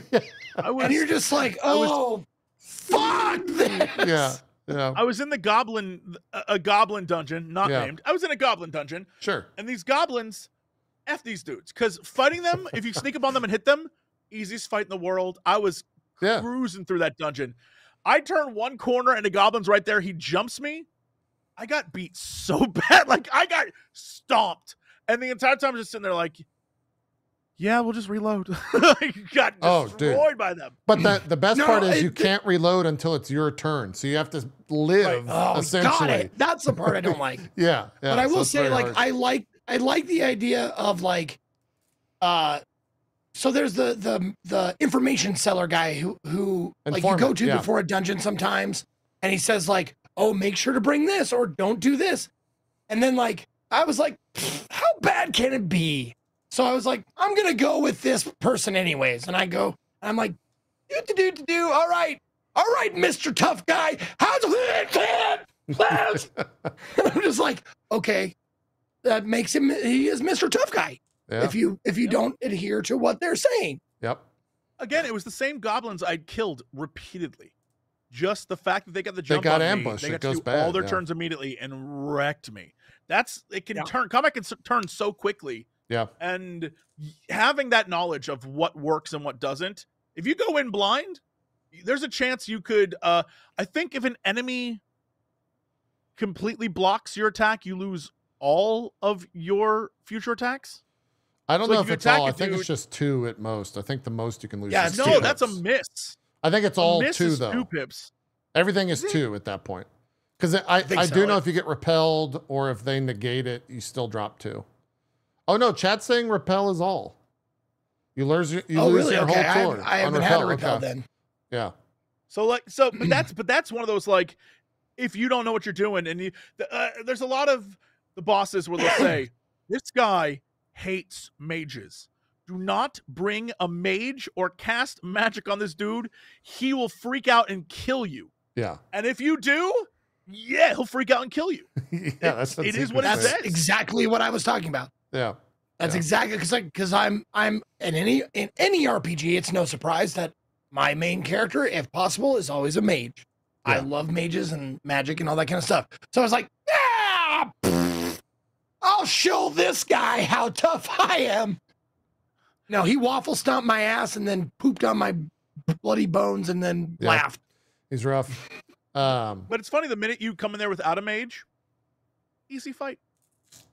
Pretty simple, yeah. I will also say, specifically to the 2 of you, but also to anyone that's going to play, try to not figure out. I have had a great time not knowing who the characters are in this game that you're going to play. And I hope everyone else can also simulate that as well. What does that mean? Because like there's so many characters you meet in this game and you don't know like what that character is going to be, whether it's going to be a social link or a playable character or just a normal character or like a merchant or whatever. So like to the best possible way, don't look at like who's going to be in your party. Cause I've had a ton of shit where I'm like, oh fuck, like, this is happening type deal. And it's fantastic. I really enjoy that. And it's also a slow burn. Like I only have, I'm not going to say how many characters. I have very few at 40 hours played. So I don't know who else going to be there. If you want to know, you can just look at the page with all the archetypes and you can go like, there's clusters and you can count. I did. Oh, okay. Yeah. Sure. Yeah, I guess that's true. Not necessarily 100% true though, Zeke, but because some of those are not playable characters. I don't want to say nothing. Yeah. Okay. Like, yeah, sure, buddy. Yeah. I've so far, every character that's been in the game, I'm also a huge fan of. They're all they're just great, well written. They've got Well awesome done. stories. Yeah. All the social links are fantastic. Speaking of that, I might have said this last time or last show, but I'll say it again. Like, thank you for not making the fairy character that's always with you. Yep. Making her sound like you think she sounds. She sounds like a woman, an adult woman, not like a chibi little child. Dude, she's actually Thank you. funny. They gave her some hilarious lines. If you like a lot of her stuff that's not actually subtitled, when you're just in a fight and like something crazy happens in the fight, she'll just offhandedly say like blah blah blah blah blah, and you're like, what the fuck? Did you actually just say that? It's great. It's really, really funny. The localization team absolutely nailed it. Yeah, there's a popular film franchise reference as well in this game, which I just fucking lost my shit at. Chat knows what I'm talking about. If you got into that point, you know what I'm talking about. But yeah, 10 out of 10. I'm really loving the game. I'm only probably about a little under halfway, I think, through. So, Damn. we still got a long ways to go, but I'm gonna keep with it. So, No, it was great. Like, it gave me that feeling of like after the first dungeon, which took me a bunch of hours because like Jesse said, I was like clearing out everything, but also I had to refresh my mana, so I had to go back to the beginning and go. Beep, beep, beep, beep, beep. So it took me a bunch of hours to clear out the first dungeon. But when I walked out, I walked in like scrawny, like I have brittle bone syndrome. I'm gonna go in, and I walked out like fucking Giga Chad, just like fucking bring it on, whatever you got, I got you. It was great. yeah, Yep. when you feel strong in this game, you feel very strong. I enjoy that very much. Cool. Anything else you guys been playing you want to chat about? I play. What else did I do? Oh, I played a game called Nico Dorico, The Magical World. It's a platformer. Funny enough, it's basically Donkey Kong, and it has David Wise, the original composer from Donkey Kong, that did the music for this, which is like awesome. Wow. Oh, Donkey Kong Country. Yeah, Donkey Kong Country. Yeah. Not like Okay. the old school. But that was really Yeah, cool. sorry, I'm old. And then what was the other thing I played? It was a co-op game. I'm just blanking on what it was. Chat, help. Nico Dorico, Horde of Hunger or whatever. And then I played something with Max that I'm blanking out on. Doesn't matter. No, not League of Legends. Chad doesn't even remember. Matter. Did you guys play anything else over the past week? Neva came out. Played Did some you of that. play Haven't that? beat it yet. It's great. Man, Love it. I fucking Devolver sent me a code for that prior to release, and I messaged Clara, their PR. I think she tweeted out the conversation because I was like, I'm gonna see what this game's like. And I played it off stream for 10 minutes. The first fucking time I heard that dog whimper, nah, dude, I just Alt F4'd. I said, fuck that. Oh no, it is. I'm not doing that shit. Imagine like Doggo Mom the game, except there are monsters that you have to work together to fight the different monsters and stuff. Well, this is like a beautiful platform, but there's in the first. This probably isn't exactly what you're talking about, but when you first start actually playing the game, there's a This is moment tutorial, where it's yeah. just like in a tutorial where you have to jump over like a double jump for you, and you're like, Neva, come on, and your dog goes to jump and then like misses and falls. Yeah, that's where I Alt And all you F4'd. all you do is jump down and you're like, come on, let's go. And he's like, okay, I'm just a little puppy. But the noise it makes when that dog hits the ground, I genuinely was like, I will never let anything happen to you again. I love you so much. Dude. I will protect you with my life. How dare you? Nah. No. Damn this cliff. Yeah, it's like I was like, how dare you? Don't do this to my poor pupper. Yeah. It's too much for But me. it's gorgeous looking, this game. It is. It really is. Yeah. Zeke, you should probably check that out. It's from the creators of Grease. Yep. GRIS. It's the Yeah, Gree. Gree or Gree? however you pronounce it. I don't- NEVA. Very, Yeah. very cool. It's a Devolver game. I don't Yeah, think Oh, it's it's that on my long. wish Yeah. list. I don't think it's that long as well. I don't know if Jesse can speak to that, but Oh, I haven't beaten it yet. No. okay. But It it's got very absolutely good reviews. Stunning. Yeah. Yeah. And it's gorgeous. It's just the second I heard that dog whimper, I was like, no, I'm good. Chat saying 4-ish hours. So The thing is, I saw the trailer way back when, so I know that little pupper becomes a big old strong dog boy. So Yeah. I'm hoping for good things. okay. All right. Starship Troopers was the other one because that hit 1.0. And that's fun. It was, if you're looking for more base buildy action than Helldivers ever gave you, Starship Troopers is exactly what you want because you're killing a shit ton of bugs. It's got all the movie thing. The one thing where I was like, I'm all for fan service, and Starship Troopers has a ton of quotable movie lines, but when you go and look at the skins for the different classes that you can play, because I think there's 6 classes, it says, "Do you want to buy more?" ? And that really, I was like, "Fuck you." that was too much for me. Yep. It was too much. It was it could have been used elsewhere. Maybe just hit me with If the you, fan service. If you want a very good game to play that I cannot recommend enough, but is an RPG, so it's going to be one of those like it's going to take some hours out of your life. Beyond Galaxy Land, so good. So Huh. it is a retro-looking RPG that has a SNES era vibe to it. Oh yeah. But it's like it's so bizarre. It is a game. Imagine if Star Wars and Final Fantasy had a baby kind of attitude, and graphically it looks so good. It plays just like an old school RPG. It is so much fun. And then for some reason there's also a mechanic where you can catch enemies and then use those enemies against other enemies. Big fan. I Huh. love this game. It is super fun.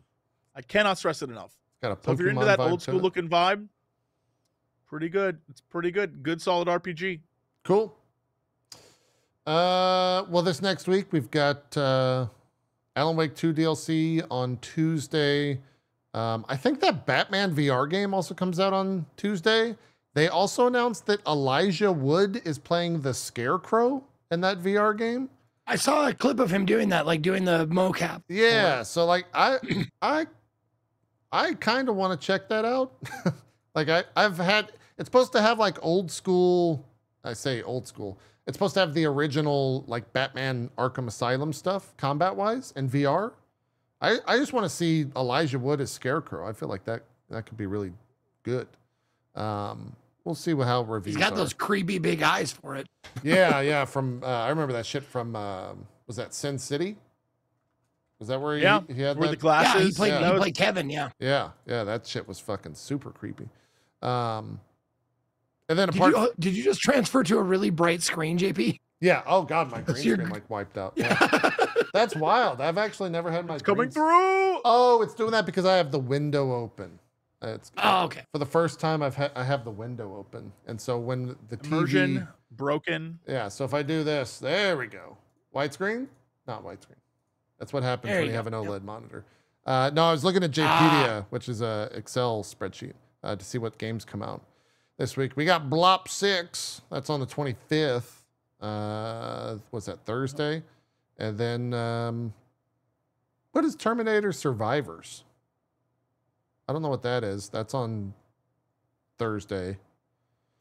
Real Fishing, Days of Summer, Life is Strange. Did you get early access to the first 2 chapters of that, Jesse, for Life is Strange? Yeah, I'm gonna hold off playing because it's the first 2 chapters. You know what I mean? Like, I definitely want to play it. I'm a big nerd for those games, but like, I don't know that I want to play and then wait a bunch of time. Maybe, I don't know. There's Okay. so much. Like, again, this week is Alan Wake 2 and Romancing Saga 2. If you've never played that game, Oh, the remake or it's remaster? very or whatever? cool. Yeah. The remake. It's a remake. um, Okay. So yeah, so Romancing Saga is like the Saga games are basically Final Fantasy Legend, except that's what they released here in the States. But in Japan, there were Saga games, And then for Super Nintendo, or Super Famicom, they made Romancing Saga, those games. But they never came out in the US until recently. I think 2017 was the first time we got a US release legally for Romancing Saga 2. And for those who played that, I cannot stress enough how cool of a concept the game is. Imagine like an RPG, except the main character is the kingdom. So like you have leaders, and those leaders have a magical ability that when they die, they hand down all their powers to their heir. And as you play through the game, you know, you're fighting, you're doing RPG stuff, but the real thing is that you're building up your town so that when you die, the next generation will have better stuff to then defeat the bosses that are like, it's a harder MMO, or not MMO, but just a harder RPG. The whole point is it's supposed to be difficult, and you're supposed to like continuing make your empire better, which will be easier to fight enemies in the future. Yeah. Like, it's super interesting. Like when your leader dies, all of your NPCs that were with, or not NPCs, but characters that were with them, your playable characters, disperse. And it could be like 1 year go by or 100 years go by. And then you have to find new people to join you. It's easy to find them, but it's like, what's crazy is, at least from what I can tell, they all have different voice actors. Like, one of the random characters you can get who's just like in your party is Jennifer Hale. And then your hero could die, and then she's all gone. right, other random voice actor. Who are you gonna like? It's absolutely crazy that like all the side characters are voiced, and I don't know. I'm interested to see where this ends up going. The remaster is very cool. This is a remake. It's more anime-ified. It's the team that made Trials of Mana, I think. So, yeah, pretty cool. Cool. Definitely recommend. Jesse, I haven't talked to you about shows anytime recently, and we usually dip out of here real quick, but are you watching The Penguin? I am. It's great. The Love Penguin? Are you Big watching fan. The Penguins? New episode today, I believe. Waiting. You should. Oh, you're waiting until it's all out? Okay. Man. Very good. Episode 4 of The Penguin. Probably one of my favorite episodes of TV in a long time. I thought episode 3 was episode good. 3 was good, but 4 was fucking crack. I'm saying like every episode they like get better and better in what the show is, and I'm absolutely here for it. Although it's been ruined for me after I was watching an episode of Kitchen Nightmares. I tweeted about it. Go find it. Where the guy, the owner of the restaurant, I'm convinced was the inspiration for this version of the Penguin. It's so funny. Just go find it. It's great. Okay. He looks like him. He sounds like him. It's perfect. And just imagine the Penguin arguing with Gordon Ramsay. And it's exactly what it is. It's great. Yeah, it takes every time I watch The Penguin, every episode, I'm just like, God, this show's fucking insane. And then I'm like, wait a minute, this is happening in like the DC or a DC universe, and it blows, like my brain just kind of expands because it's way too good to be a like, it's weird to say that, but it's actually way too good to be a comic show. Well, I mean, Batman shit is typically good. Sure, but like this is like people are gonna win fucking Emmys because of this shit, probably. Sure. Like Colin Farrell should probably win an Emmy. Kristen Milotti should also win an Emmy. Like it's phenomenal acting. It's also incredible. Correct me if I'm wrong. Was we had Mark Strong conversation earlier. Yeah. Was he supposed to was that him as the younger version of what's his face? I can't remember his name now. Yes, yeah, The I know who you're crime talking boss? about. Yeah. I thought that was Mark Strong. It definitely wasn't the original actor. Yeah, it wasn't the original actor because they had to recast him. I think there were scheduling conflicts or something like that. So they recast him. And I thought he was great too. He was fine. Yeah, it's just I was like, is that Mark Strong? Everyone on that show is I don't know how the fuck they got so many incredible actors to just play the most like minor, non-relevant, like just incredible. Everything is so well done. And it comes from the writing, but yeah. Zeke, I would say start watching it because it's like. Do you know how many scheduled episodes there are? I think there's 8 total episodes, and there's 8. Okay. 5 comes out. And 5 will be today. Yeah, 5 is today. Okay. Yeah. Okay. Nope, I'm still gonna wait. Okay. All right. I'm enjoying that. I nothing I like better than having a day off and just like I know Marathoning. what I'm doing today. Yeah.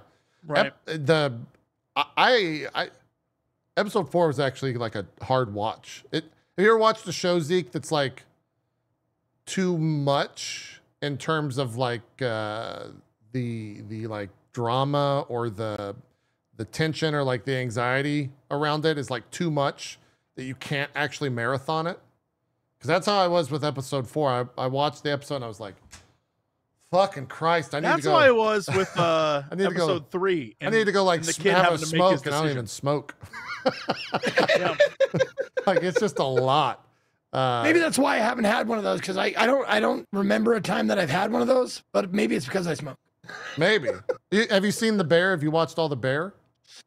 I've watched. I think the first. How many seasons? There are 3. It's 3. Yeah, I've watched the first 2. Okay. It was like the family dinner at Christmas. It was like that episode Okay. in terms of like Okay. intensity. So Yeah. yeah, that one was a lot. That was a lot. And then Jesse, are you watching Agatha? I know I DM'd you the other night. I am. Yeah. Yeah? It's fun. It's fun.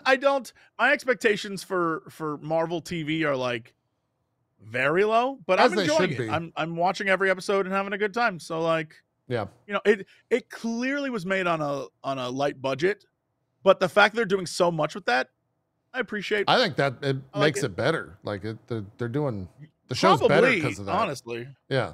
Show's doing better because there's not like bullshit CG thrown into it. It's like practical. Yeah.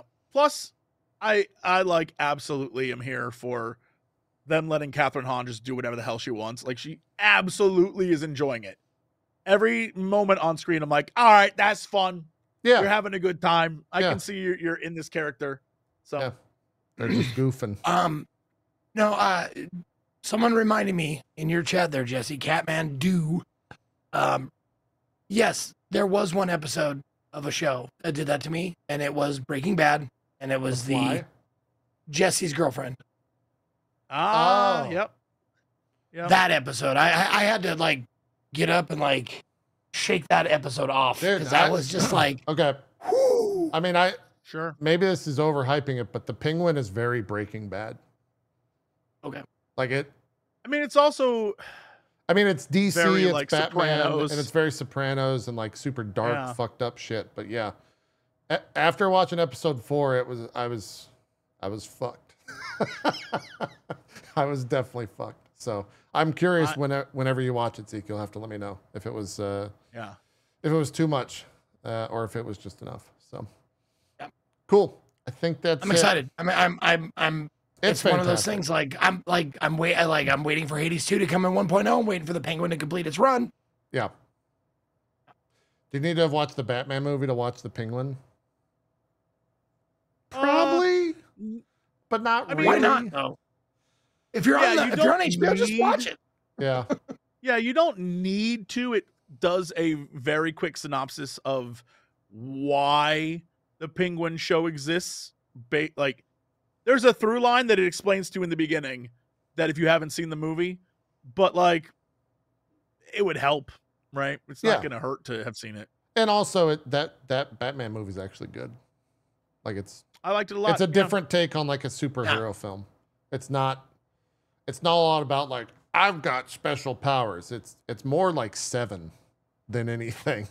I got big vibes of Seven from that film. Yeah, it's detective. Like Yeah. that's how Batman started, right? Detective Comics, Mhm. and that's like, I think that change to like more detective shit was good. For sure. Yeah. Yeah. Cool. I'm trying to think of what it was. It might have been called Escape from Arkham, was the cartoon version of the Suicide Squad, but it has the exact same Maybe. vibe as that, in which Batman is handling some other stuff. We're going to focus on what happens when he's not around. So, like, at least so far, no Batman.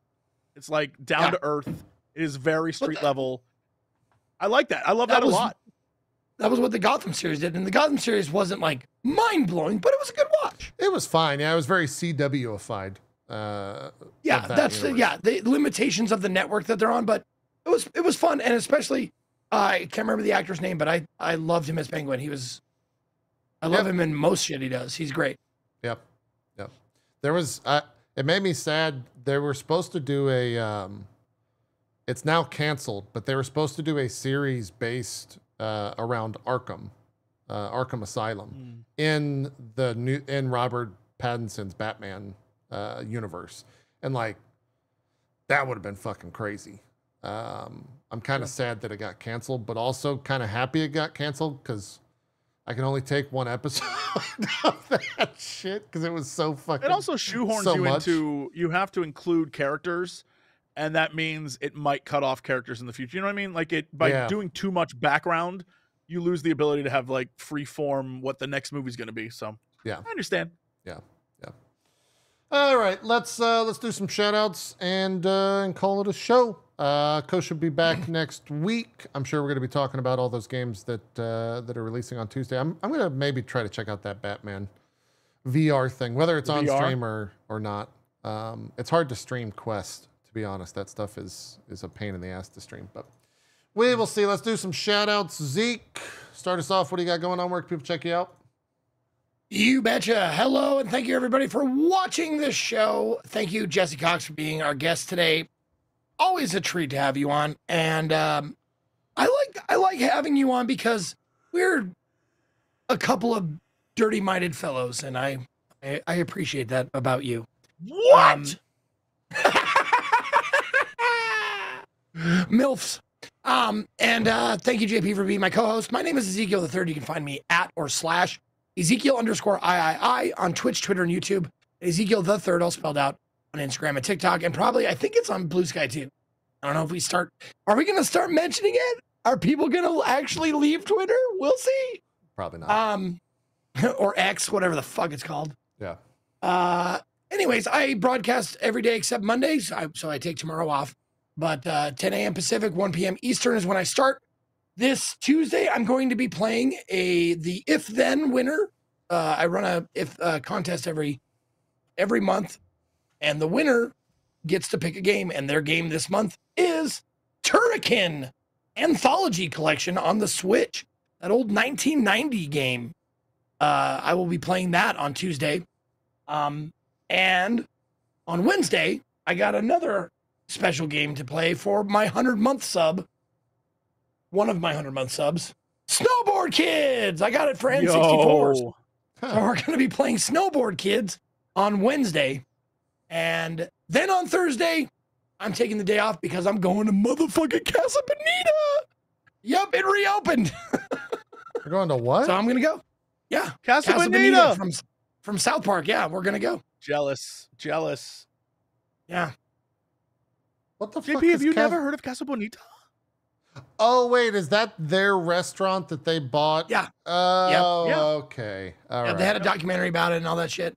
But I yeah, had- they I had to rebought think for a it, second. sunk a ton of money into it to refurbish it, and now it's open. And we got my mods got reservations for us to go and have lunch Hell yeah. there. Fantastic. So yeah, I'm excited. Fantastic. Sounds good. Jesse, what do you got going on? Where can people check you out? Hey, thanks again for having me on, JP and Daddy. It was fun to be here, hang out with the two of you. For those of you who are waiting for Co, he's gone. I'm here permanently. I'm so sorry. He'll never be back. It's only me. I never liked that guy anyway. Oh, that was supposed to be a DM. Oh, damn. No, it'll be back to normal next week, I'm sure. But if you want to see what kind of dumb stuff I'm getting up to, obviously over on the YouTube, Scary Game Squad and Geekenders, which is the real name of the show, not Dodging Cox, JP. You can watch that. But also, Tuesday, I believe it's Tuesday, is the release of I'm about to say Control DLC. Alan Wake 2. Yep. Control Remedyverse thing, and you know I love those games, so I'll be playing that as soon as I can that day. Yeah, just follow me on all the things. It's Jesse Cox everywhere, or go to jessecox.com. I bought that thing so I could just put links there. You're welcome. Wait, That's you it. didn't get Jesse.Cox? I can't. Jesse.cox is not available for purchase. Don't worry, I would have done it the minute you told me to do it. I would have been like, ooh, and done it. Fair enough. I don't really have any Nope. special shout outs because I'm living a metaphor till Dragon Age comes out. So that's get what it. I'll be doing for probably almost every day of the stream next week. till it's done. Hopefully by next Wednesday I'm done. But I don't know. I've heard some people finished it at 70. I've heard some people finished it at 90. I'm reading everything out loud, so I'm expecting probably on the opposite side of that, around 90 hours to finish. But yeah, we will see. I'm taking the rest of the day off, so I'll continue tomorrow at 1 p.m. Eastern here on the channel. Thank you both for joining me on another episode of Drop Frames. We will see you next week. And thanks everyone else for watching. We're out here. VOD will be up over at youtube.com/HitMeJP right after we go offline. Have a good one. Bye. Have a good day. Peace.